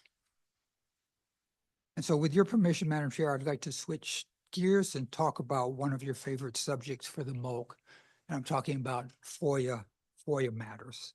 As I reported at last year's hearing, thanks to the extraordinary efforts of two of my colleagues, Sean Nolan and Andrea Stempel, we're pleased to report that in FY24, the MOLC received 212 administrative appeals and issued 206 decisions on those appeals. And thus far in FY25, we've received 72 appeals and have issued 67 decisions. 9 remain pending in our office. And in keeping with the reporting requirement that you have raised in the past, as has Mr. Mulhauser, I note his presence today, approximately 160 decisions have been published in the DC Register, and another 1,100 have been published on our website. And the 1,100 total that I'm referencing, Madam Chair, are those from fiscal year 20 through fiscal year 24. And we will continue this work until, of course, they're all done. But I hope this information on our FOIA activities is good news for you. It certainly is for the MOLC and for Mr. Mulhauser. You know, it is progress that we have wanted to see. So with that, Madam Chair, I'm happy to conclude my testimony. I'm happy to answer any questions you may have. Thank you so much for being here, and thank you for this these comments. I really wanted to. I appreciate that you have focused on internal matters. I certainly appreciate the fact that you have pointed out that there is some difficulty in the arena of litigation between what your representatives do that sit in the various operating agencies versus the approach perhaps that the DC Attorney General is taking. And so how difficult is this matter? No, it's not difficult, Madam Chair. The relationship has always been cordial and professional. You know, they're just simply a couple of court issues that we disagree on. You know, part of it simply, I think, pertains to how the mayor interprets certain statutory provisions and how the Attorney General's office interprets certain statutory provisions. And, you know, I believe there's a common ground. I believe that there can be a meeting of the minds, but I can tell you, certainly from my perspective as an advisor to the mayor, you know, one of our primary concerns is to ensure that the District of Columbia is appropriately represented as a client in the litigation matters where it should be. You know, we've had ongoing discussions internally on this side of the executive as well as with the Office of the Attorney General to sort of figure out a roadmap for how we can identify those situations where there's going to be a broader discussion about representation and/or the Attorney General's office's responsibility for the public interest is, which, as you know, is statutory. My personal belief remains that the primary function of the Office of the Attorney General is to represent the District of Columbia, certainly as its client in virtually all instances, certainly as many as possible. But I also believe as in that role and with those responsibilities, I do believe that the mayor as the chief executive of the municipal corporation that is the District of Columbia, should have some say in what those OAG activities are. They, many times, there could be a legitimate concern about an activity or matter that OAG undertakes that may run afoul of a mayoral policy or priority, or even the city's financial goals. And that has to be the subject of regular and ongoing discussions until we get to a model that is going to work, not only for Mayor Bowser, but all successive mayors. It just has to be Yeah. a working relationship. And we're getting there. It's not there yet, though. I appreciate so much that you are bringing this to a head. I mean, that's what you're really doing. As one who is very much aware of the vote that the electors in this city took years ago, that put in place an elected attorney general. And I also sat through our council sessions when we were articulating who does what. Because while by statute, we put in place an elected attorney general, the position that it was, at least the way we thought as voters, we were voting for an elected corporation council. The corporation council was the legal authority for our government. And we thought that's what we were doing when we said, yes, let's make that position elected. But then when the council was thinking about the duties, and as legislative bodies tend to do, and delineating the staff, we ended up with not addressing both needs. And that is the requirement, the necessity that each agency needs to have an attorney who's on duty. And more to that point, Madam Chair, certainly an attorney that is not automatically beholden to the office of the Attorney General, given the expanded role that office has assumed in our government since it became an elected office. As you know, I've been around the government a long time. I spent many formative years in the office of the Attorney General, and before that, the Office of Corporation Counsel. My recollection was part of the motivation for an elected attorney general was to have a chief legal officer who was less under the direct control of the mayor, whomever he or she was that appointed that individual. I was not aware that his or her responsibilities and priorities would change that much in terms of representing the city and its interests, and making sure it supports policy decisions made by the leaders of the city government, including the council as well as the mayor, or run afoul of fiscal obligations it may have. But the question of its responsibility to the public interest has not been fully fleshed out in a useful way that has given us the guidelines that I think we need for this relationship to ultimately succeed. And so, I say that only to say that, my colleagues and friends over there are wonderful, smart people, very committed. We disagree about certain things sometimes, and we have ongoing discussions. I certainly suspect that at some point, the mayor and the council may have to revisit this in some substantive way. I am not sure that we can do this by an MOU or some informal agreement. Well, I like to hang my hat on being a problem solver. but I think you said it well, and we'll leave this matter to your statement. It's such an important issue, and it right now it seems to work based on personalities, but the law should be designed so that irrespective of the personalities, we have guidance in place that we can follow.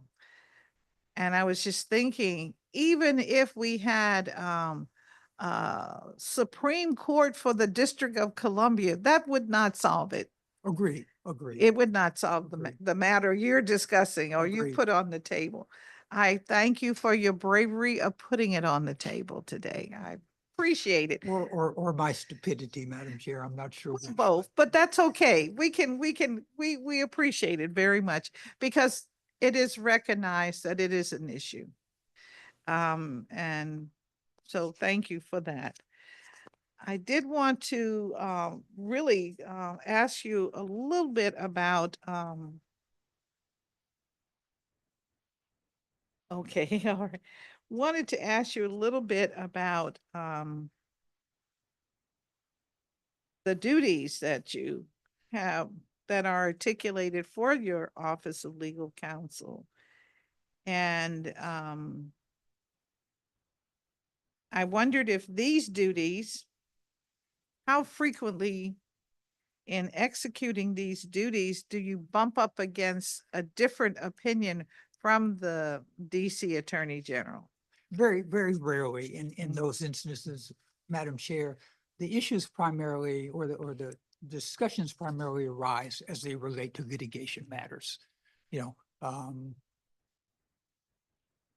in a perfect world, my view is that the subject matter agencies should be consulted about any litigation that is either brought by the Attorney General or in situations where the Attorney General is defending a particular subject matter agency, so that there's regular communication, regular consultation, and that the subject matter agency has a voice in how the particular process is going to go, simply because they have the responsibility for ensuring that their policies are carried out and that their budgetary constraints are also taken into consideration.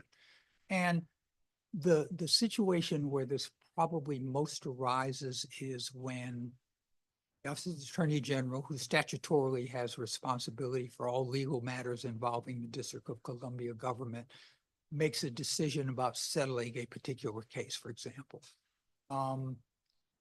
There are certain agencies will defer their judgment to that of the Attorney General's office. Other agencies push back a little bit more. I would just like to see this process normalized, so everybody who has a say should get the opportunity to make their views known and have it taken into the equation as the city decides what to do about a particular legal matter. So our day-to-day responsibilities as they relate to interacting with agency counsel, providing sort of 10,000-foot supervision through a dotted line with their agency directors, of course, is more consulting, advice giving, information sharing, and problem solving when those problems arise. You know, for example, we're often confronted with situations where agency X may have a very, very different view of a common law or policy or practice that impacts another agency as well. Agency Y's view may be very, very different. Part of our responsibility is when we can is to reconcile those differences so that we move forward as one government and that there's one, you know, one decision, one policy as it affects that particular issue.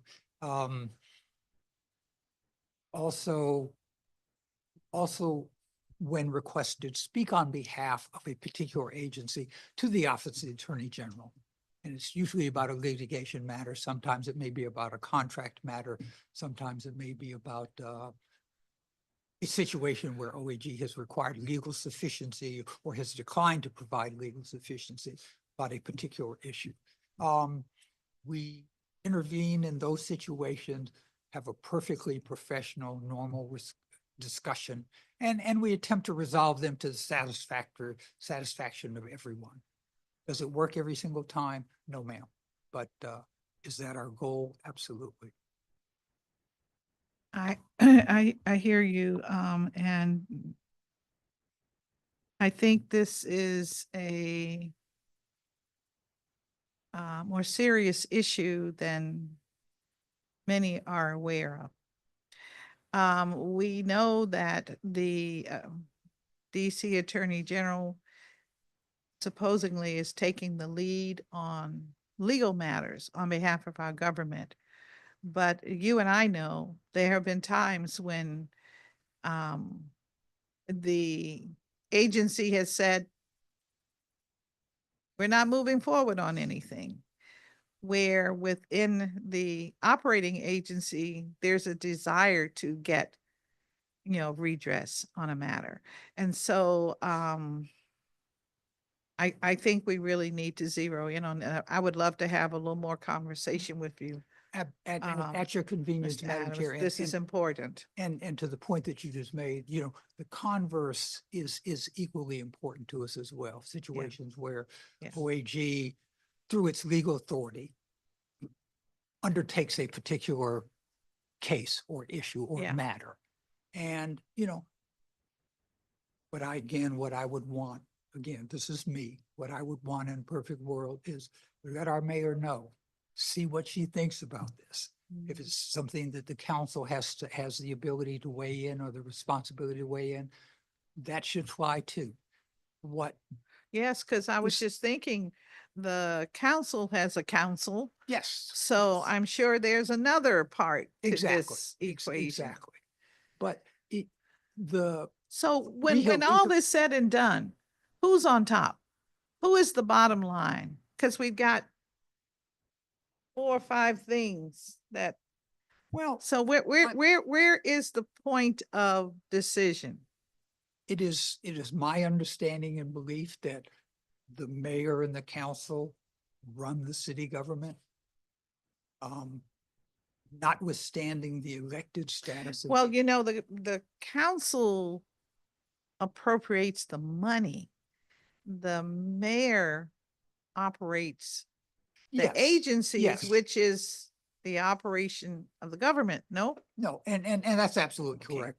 Madam Chair, Okay. and I was painting with a broad brush. Yeah. Only in the sense that your responsibility to review budgets and allocate funds for Yes. particular policies and programs is, at least in some way, a responsibility for operating the government. Yes. It is certainly not the day-to-day operational responsibility that our mayor has. But what that also means to me, though, Madam Chair, is that the Attorney General also, as a duly elected official with statutory powers, including a power to represent, the ability to represent the public interest, still remains the lawyer for the municipal corporation that is the District of Columbia. From my experience, from my background, particularly coming out of that office, that would be the model I would like to see as much as the model we now are living with. All right.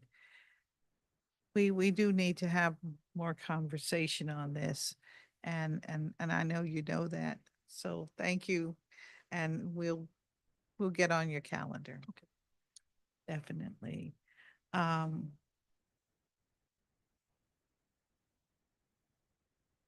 My thinking is, given the broadness, 6 major items that your office is responsible for, along with those individuals that are operating in the agencies.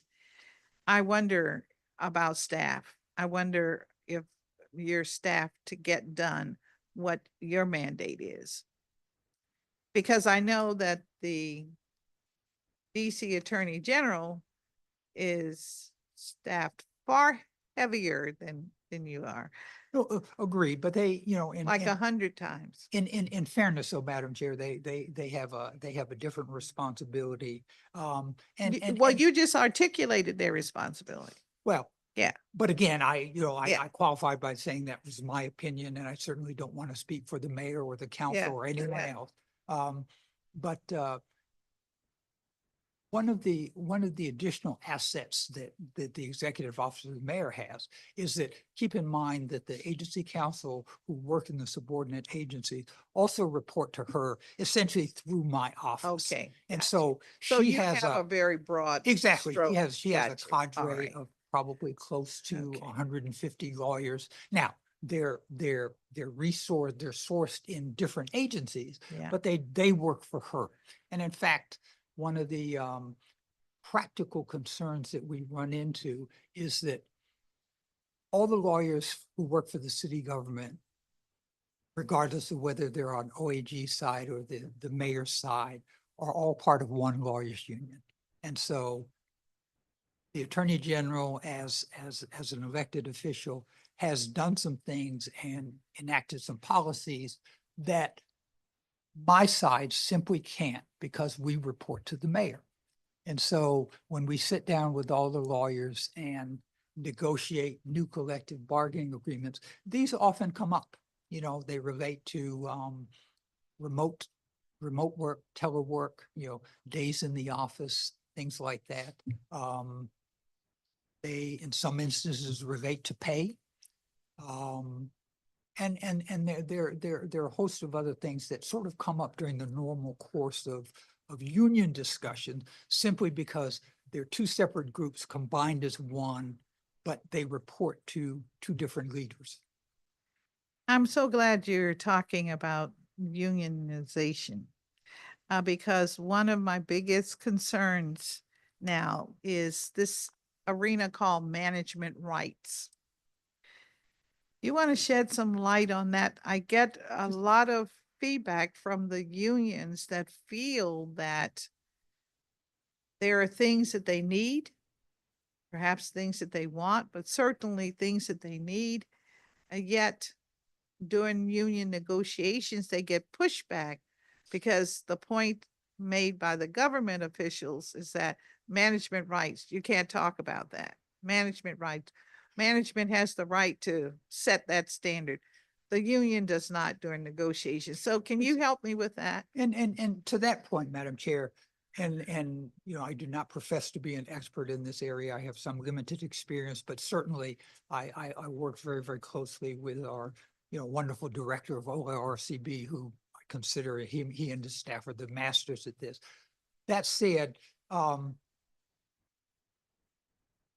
most of this, is my understanding, is set out largely by statute and then case law before PERB and the courts that has further refined what areas of responsibility are management rights, what areas of responsibility can be discussed between management and whatever the union is, not just the lawyers unions. We have a number of unions throughout the city government, and there are certain things that are statutorily prescribed or identified as management rights.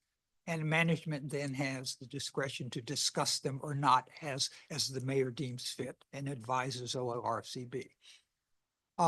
There are probably time to time gray areas where a want or need of a union may overlap or run beside a particular management right. But again, those I think are addressed on a case-by-case basis. But again, with full compliance and adherence to the law and the policies in this particular area of the law. Are you familiar with any areas that would be considered these overlapping areas as examples?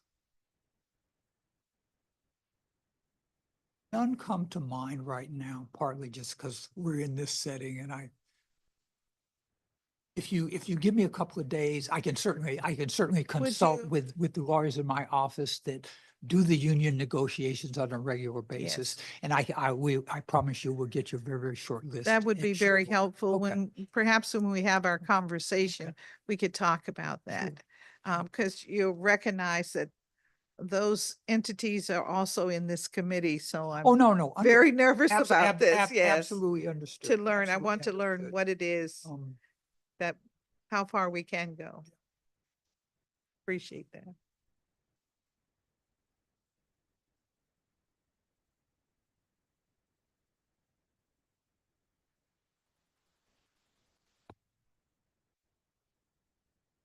I understand you have a vacancy in your agency that you are working to fill, is that correct? Or Yes, you, yes and no, Madam Chair, and I would okay, defer to my colleague for a more specific answer, but let me say broadly Okay. that I am particularly concerned about making sure that this wonderful staff that I have and spoke about earlier is compensated appropriately.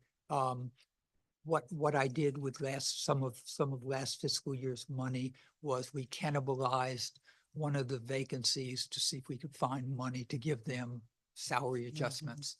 And so I don't know, without consulting with my colleague Carl Bradley All right. about what the status of that vacancy is, So I should i.e. whether it's fully anticipate, funded or not. I should anticipate there being a need for the attorneys in your very small office, of 7 or 8 people, needing, a salary increase to I- keep the wheels rolling. I shouldn't say that, but I don't want to lose anybody that I have, Madam Chair. And I'll let you know that,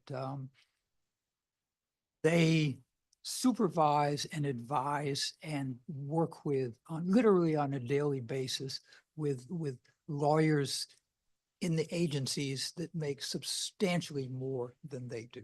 I mean, I'm see. talking, thousands and thousands All of right. dollars, not just little increments. All right, any information that you can share with us on that would be very helpful. Okay. That certainly. way, when we have the DCHR before us, Sure. we can zero in on that. Okay. And if It's so- always good to have that comparative information Agreed. and not just speak in generality. So that would be very helpful. But, apart from that, Madam Chair, our needs are relatively small because we, Mhm. our work is largely intellectual and not program-based. And so as long as we have the equipment to do our work and the very, very capable bodies to do it, we're fine. Okay, We're fine. If the mayor were to give us a sizable new area of responsibility, then I would come to you and her, quite honestly, and ask for more resources to do that. But I think looking at how we've done over the last couple of years, certainly and during my tenure, I think we've been okay. I really Okay. do. well, given that, well, let me ask you this, maybe I'm wrong. And I will ask it as an example.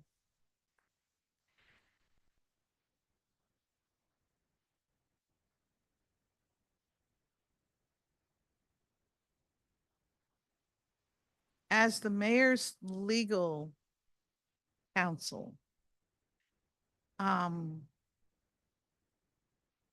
has there been an occasion where you had to examine the arrangements whereby the district, that RFK Stadium was transmitted to the district?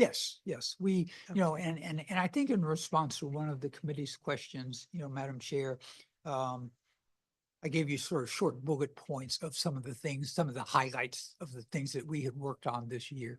We supported DEMPAD and Senior Advisor Beverly Perry and her efforts and the mayor's efforts to secure the transfer of jurisdiction that they wonderfully did, for the benefit of all of us, I think. We interfaced with both DEMPAD and OAG in that matter. We worked closely with DEMPAD and OAG on the monumental sports, the new deal that we've now struck with them that also keeps them in the city for the next couple of decades and so. So we we find a role and in a lot of cases, we get to be the honest broker because we're not too close to one or too close to the other. We have smart people who look at the situation, consult with others in the government who are equally as knowledgeable, if not more so. And then we provide our best advice, and it's for the mayor to follow or not. And it's, you know, and likewise for her senior officials. We are primarily in that regard, as the Office of Mayor's Council, we give advice. And we give advice to our client, and like any client, you know, she can say, that's great advice, Gene, or no, it's not, and I'm going to disregard it. And that's absolutely her prerogative as the chief executive. In the role of giving advice on RFK, is DC treated as DC home rule government, or are we treated as a federal entity? No, I think we are, and this is an area I should go into carefully, and I'll keep my comments very, very broad if you don't mind. It's we're clearly the District of Columbia. We're not yet a state, but that is certainly, you know, our goal, and sooner rather than later. And because we're essentially a federal enclave, how we negotiate and interact with the federal government in terms of transfer of property is a little bit more nuanced. And Is it similar to the federal government determining a new federal park? Are we treated in that manner? I don't know. I don't know the details of that process, Madam Chair, so I probably shouldn't speak to it. But what normally happens in those situations is, in a perfect world, the federal government would simply give the District of Columbia certain properties that it may be interested in. But that is usually not the case. Rather, you know, we end up with what we have for RFK, which is this transfer of jurisdiction for, you know, the next 100 years or so. And I'm sorry, I but- missed your last comments. I'm sorry. What we normally have in these situations is what we have with RFK, which is essentially the transfer of control over the property, but we do not own that site. Right. And there are others in the city, but I would defer certainly to the city administrator's office and DEMPED and others to advise you on those. All right. And so the control of the site, did it come with stipulations like, you know, you're going to subdivide this into plots or lots, No- or did it indicate? Not like that, Madam Chair, Okay. but there were, with the transfer of jurisdiction, there were certain covenants that ran with the property that the Okay. city is simply expected to adhere to. All And- right. And I And- think at the appropriate time, that is something that the mayor makes Sure, public. sure. She has revealed some, it, I'm sure already. Yeah, at least I've heard her speak on it a few times. I guess what I'm trying to understand is, as community may be wondering, is this a land that we can use as we wish? Or is it specific to certain purposes? No, I think it's mostly the latter. Specific purposes. And again, you know, we can certainly develop it, you know, consistent with the transfer of jurisdiction. But Right. it's also my informal understanding that includes the ability to develop it for other recreational purposes Yes. and, you know, housing, for example, retail, Yeah. sort of a normal development, so it enhances. And a the- waterfront park. Exactly, Mhm. exactly. Yeah, I've So heard it, those. you know, enhances the lives of Yeah. all of the residents of the city. Yeah. I And gets asked the football because team I'm back. very much aware that the commander owners were very much hands-on lobbying for the utilization of this, not to them, but to our DC government. So it just seems to me, it's kind of like clear that they're saying, do this and we will have a chance to also be a part of whatever the government decides to do with it. I think certainly, again, I defer to the mayor, senior advisor Beverly Perry and DEMPED, but certainly insofar as the development of the stadium. Okay, And, all right. and we hope that will be an incentive enough, All right, well, that is helpful to understand a little bit how your office works. That's a good example. You mentioned the arena, downtown arena. So I'm sure you've had more involvement with the comeback plan, which you heard Chief of Staff discuss earlier, and the other associate organizations in the EOM. And a lot of things, Madam Chair, we get sort of on an ad hoc basis. Someone from the mayor's office or one of the agencies will simply call with a particular question. And we'll find the person who has the most subject matter expertise, and we'll do the research and turn around and answer. If they want a formal memo, we give them a formal memo. If they want informal advice, we do that. And that's sort of on a Right. regular daily basis. I'd mentioned as we assist the agencies with the hiring and the training and the evaluation of the agency council, we sit on interviews, we review resumes, we advise on general counsels and deputy general counsels when asked to do that. And we sign off on their evaluations every year. I could ask you questions about how would you, what would be your work in the event we were to or needed to do like a hiring freeze? Thinking about what's going on currently in the federal government, but also thinking about things that could affect our government population, Sure. our employees. No, we would of course advise on that as requested by the mayor, Madam Chair. We would probably work very, very collaboratively with our DCHR, Okay. as sort of the subject matter Right. experts on government reductions and things like that. But also work with OAG, quite honestly, because we'd have to sort of do risk management exercises for anything that the government decided to do or that was imposed on the government externally. All right. And so in thinking about our employees, in looking at the personnel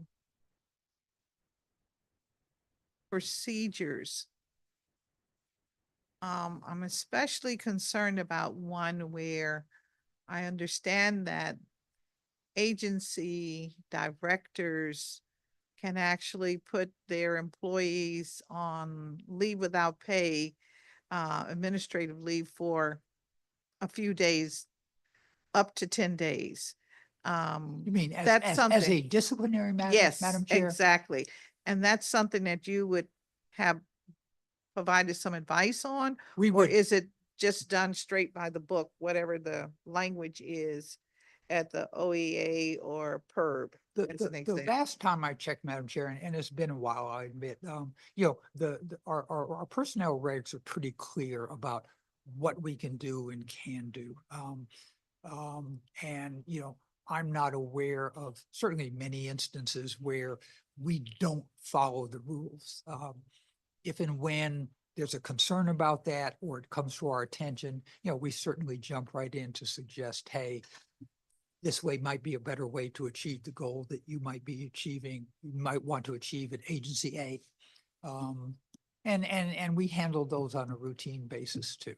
And they Okay. arise in the context of disciplinary matters to make sure that our I's are dotted and our T's are crossed so that the employee is treated fairly, appropriate discipline is administered, and that the risks to the city of additional consequences like additional litigation are minimized.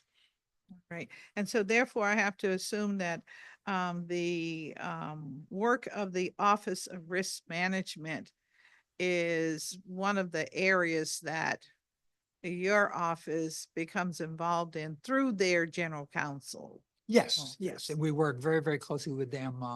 General counsel's an old, longstanding friend and one of the smartest people I know. They, addition to working closely with us, they have sort of a broad responsibility for risk management in the government. And oftentimes we collaborate on particular issues. Right.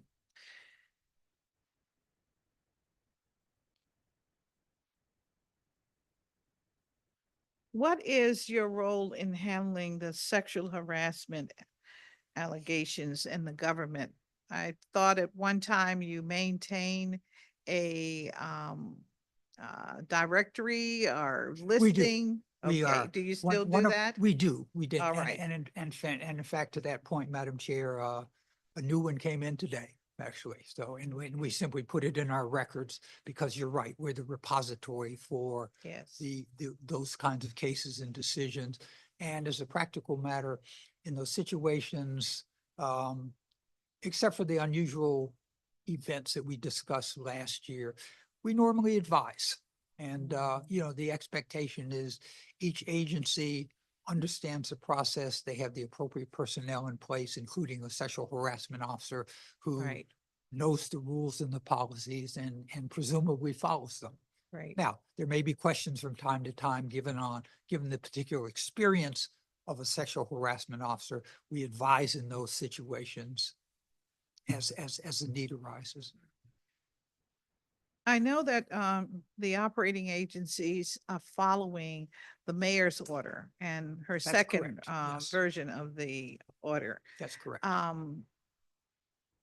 And do you have an opinion as to whether or not we need to codify the mayor's order in law? Would that be helpful, or does that? I don't have an opinion either way, Okay. Madam Chair, and would, certainly want to consult with the mayor about that to make sure. I am not aware that the policy is not being followed. In fact, as most of the information we get it is being adhered to. And you as the council and the mayor would have to decide if this is something that we need to make the law of the District of Columbia as opposed to a policy that could be changed from time to time as a need arises. Let It would me just have ask more you, flexibility I if hear it you. remains a policy, I think. Okay. And the mayor has a policy, the legislative branch, we at the council, we have a policy. And believe it or not, the courts have a policy. Absolutely. Okay, But there are common threads throughout. all of them, as- 100%. As you know, Madam Chair. yes, that's what the piece of legislation that was constructed would do, bring all of it together. But keep in mind the risk in doing that, particularly if we're trying to consolidate court policies, the legislature's policies, the executive's policies. There are lawyers out there who get paid lots and lots of money to find all the wiggle room anytime they're consolidated into one,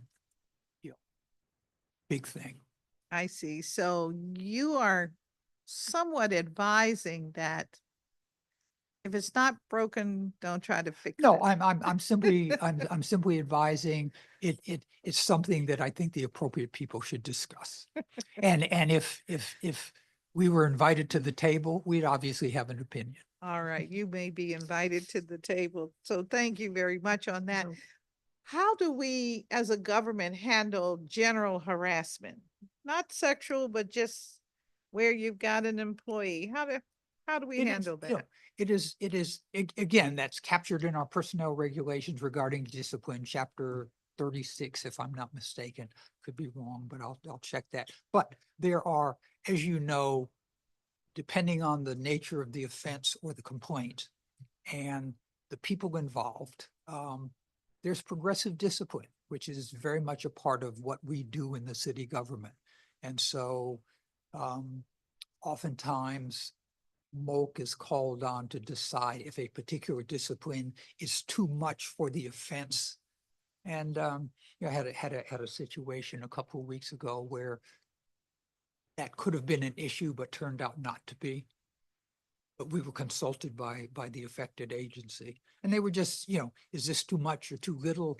And what did you think? And we couldn't weigh in on whether it was too little, but we certainly could weigh in on whether it was too much and make it clear that it was either consistent or not consistent with our policies and regulations. All right, so you're telling me that you have conversations with the Office of Employee Appeals. Less so with them, but the agencies The agency, whose employees. before it gets there. Exactly. All right. Exactly, because as you know, the OEA is an administrative body, and you know, they have their own procedures and policies and practices, and they don't want or need our advice. So we provide the advice to the agencies before they get there or as they're going there. So are you informing the workforce of the District of Columbia government that if there is a disciplinary issue that they are a part of and they do not like the outcome, they should come to you? No. Okay. No. I just want that to be cleared up. We're not an appellate body in that regard, Madam Chair. Just simply, we are primarily just providing advice and our opinions on the various disciplinary matters or personnel matters that are brought to our attention, you know, which oftentimes can simply be interpreting what the regulations say in a way that's clear, or citing a particular case that clarifies what a particular regulation makes. So you have an internal function to advise and That's work right. with That's the right. general counsels That's in the various agencies. That's correct. All right. That's correct. So- But we absolutely All right. do not, you know, bring your appeals to us and we'll All decide right. them. We do not. Still, do the that. appeals go to That's the right. Office of Employee Appeals. Or, or you know, to it could go PERB. to OHR, it could go to PERB. There are any Okay. number of places. that could Exactly. go. All right. But then keep in mind, you know, Madam Chair, that you know, many city employees are union members, and so they have union reps who, many of whom are very well versed in all the processes that may affect their membership. All right. And yeah. So for the coming months, how many union negotiations do you anticipate being involved in? we may get questions about a couple, but by and large, Madam Chair, that's the responsibility of OLRCB. Our big one is the attorneys union, which I mentioned earlier. And you know, we've wrestled with different ways to sort of resolve the questions and the conflicts that come up, because some number of them work for the Office of the Attorney General and some number of them work for the mayor. And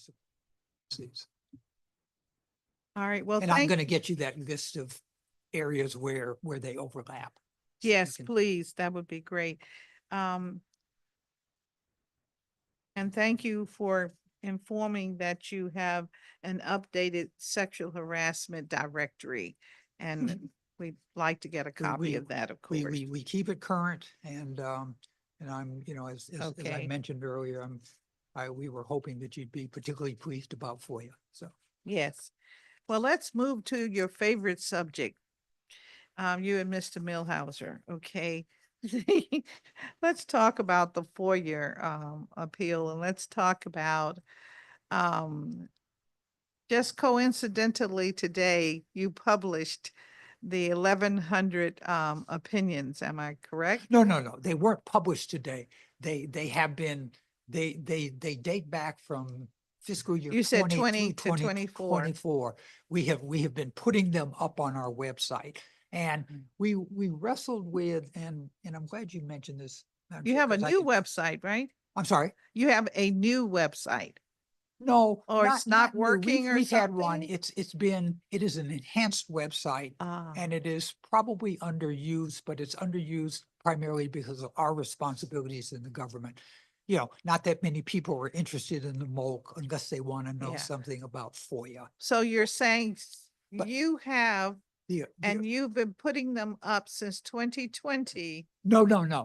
Remember a couple of years ago, you know, you took me to task, as did Mr. Mulhauser, about the fact that we had not done that. Okay. And got so you. what I was happy to report to you today was that we now have our issue, which remains, is the first 170, I think, we put in the DC register. That process is too slow for us. It is. And so what we made a unilateral decision to do was, well, we can't wait on DC register, so we'll just post them on our own website. Now, we still need a more effective way to search them. And, you know, that I hope to report on the next time we talk about this. But the good news is that virtually all the decisions that we made in the MOLC from 20 to 24 are now up either on the DC register or on our own website. All right. And have you, when and how do you come to conclusion? How do you bring these issues to closure?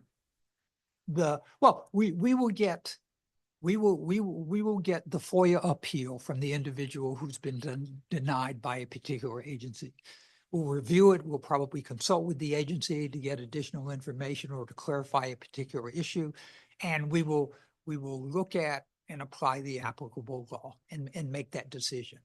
You know, we do not have certainly directly the enforcement authority to send something back and say, Agency X, you shall do this with respect to this particular question or issue or decision. Do we need But- that done in our government? I don't know. I don't know. What I would want to do, Madam Chair, is consult with my two experts in my shop to see what their Alright. thoughts about that are. You know, I would worry that they and we would end up spending far too much time, you know, on the phone trying to get agencies to do what we were directing them to do. You know, because, and the other aspect of that though, too, Madam Chair, is that, you know, the individual who still ends up being frustrated after a FOIA appeals decision can go to court. Well, perhaps then one of the resolutions is to, and we reach a point within some time frame where we instruct the inquirer to, that the government has moved as far as it can, and so therefore you must take it up in court. And we do that. I think Do you do that's already built into the statute, right, if I'm not okay. mistaken. So after a certain number of days, the individual requesting the information from the agency can consider his or her request as denied. And I don't know what Okay. that time frame is. And then but denied means that they can pursue it they can- further They with, can go to court, with they the can come to courts. MOLC. okay. yeah. All right. Want to make sure that we're getting past, you know, Yeah. what your office is capable of Oh, doing. no, absolutely. Okay. We're not going to be a log jam in that Okay. process.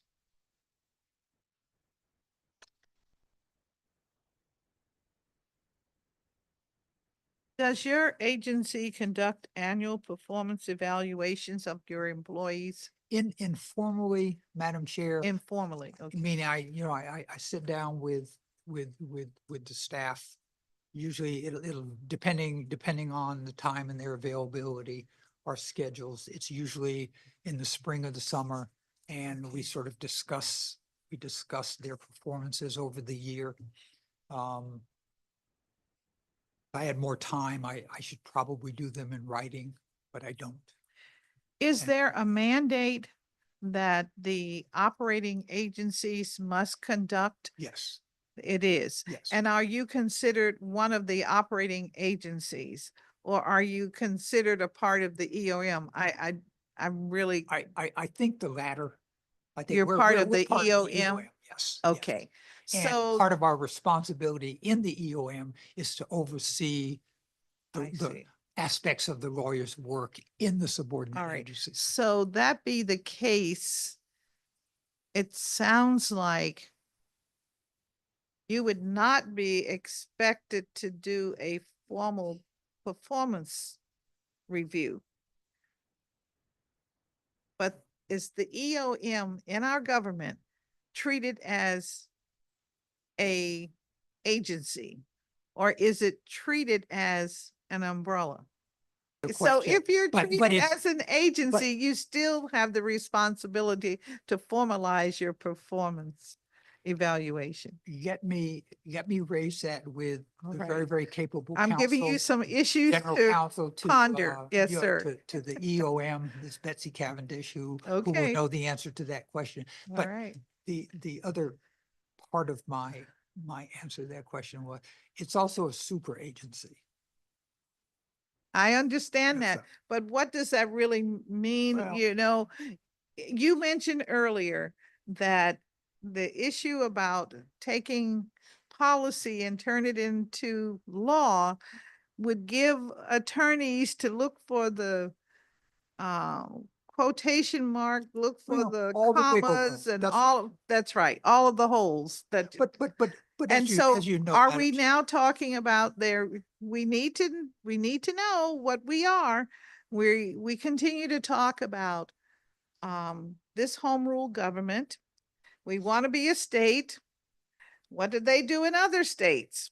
No, agreed. But let me also say, Madam Chair, that, you know, we have, before we become the state that I know we will, we have city responsibilities, county responsibilities, and state responsibilities. I would use that analogy only to describe the mayor's office, you know, the EOM. That's where the super agency comes Exactly. from. Exactly. And which means the government is a super entity because it performs those three functions. Yes, but But through the these subordinate operating agencies must formalize a performance evaluation. So if you could get back to me, and I'll give you 30 days to get back to us on this. I won't need 30 days, All Madam right. Chair. This will be a Then quick 2 one. And weeks. Yes, sir. Betsy will probably correct me if she's not already. All if- right, If that's I've okay. misstated anything. That's And, okay. We're we'll having circle a back. conversation because, you know, that's the only way you can get to Sure. a reasonable point Okay. in some of what we do as a government. So I appreciate you giving us this time and attention. Let me just check.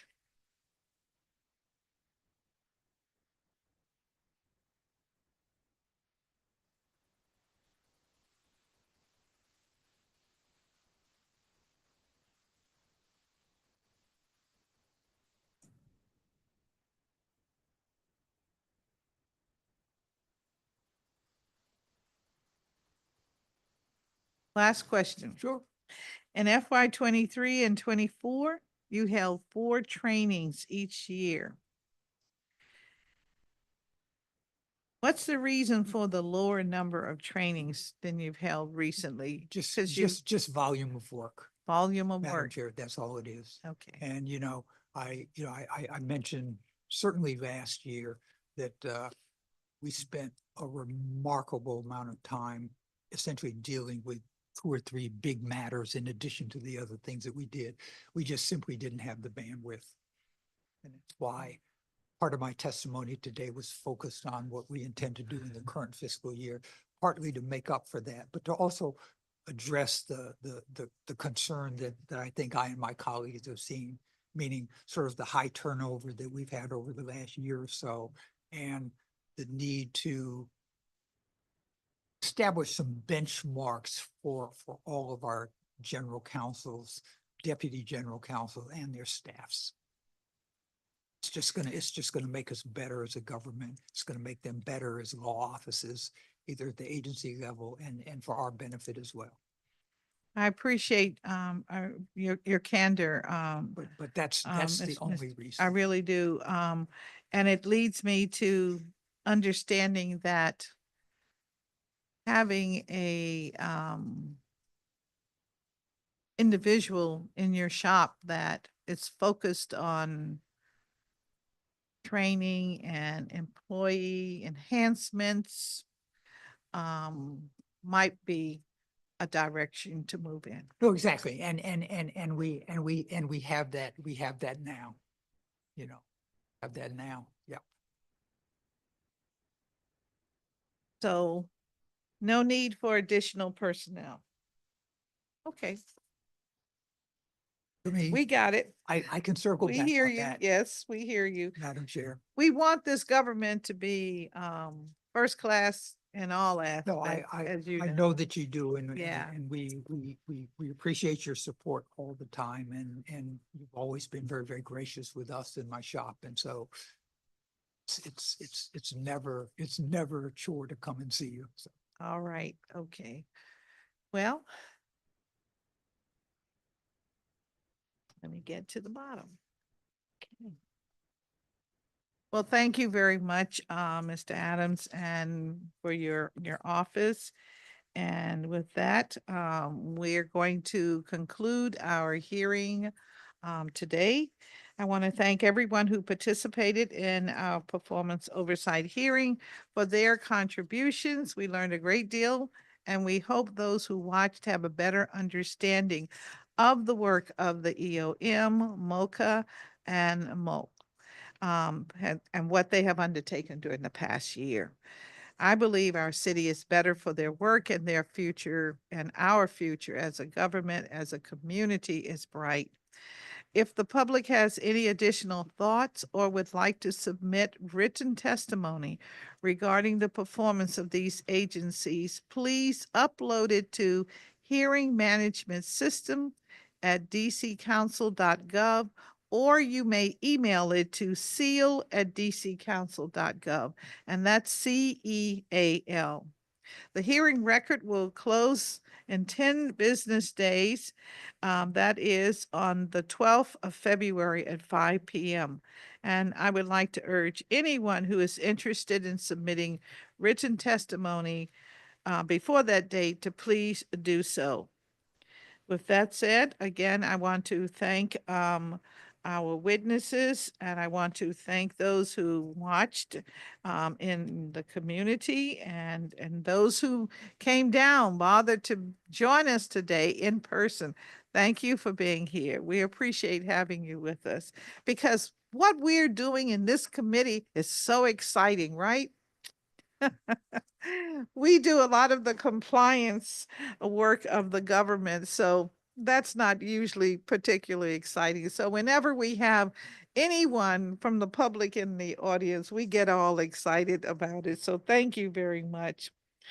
And thanks to my team, my staff, for your continued excellent turnout of the work that we have before us. Andrew, I'll mention you by name, Andrew Martell. Let's see, of course, Kevin Chavis. We have with us. Okay, we have L. Smith Callahan, who was here earlier, and we have a bank of a few other individuals who help us, and they'll be on the dais with us in subsequent oversight hearings. So thank you again. The next meeting of the Committee on Executive Administration and Labor as a oversight matter will be on Wednesday, February the 5th. And at that time, we'll be hearing from our labor organizations in the government, the Office of Labor Relations and Collective Bargaining, the Office of Employee Appeals, the Public Employee Relations Board, and we'll also entertain public witnesses only as it relates to wage theft and first source, which are part of the Department of Employment Services. Additional public witnesses for the Department of Employment Services will be heard on Monday, the 10th of February. And government witnesses for the Department of Employment Services will be held on the 25th of February. This concludes today's hearing, and with that, I can report that we are at 2:35 p.m. on the same day in which we started, which is January 29th, 2025. And thanks again. The meeting is adjourned.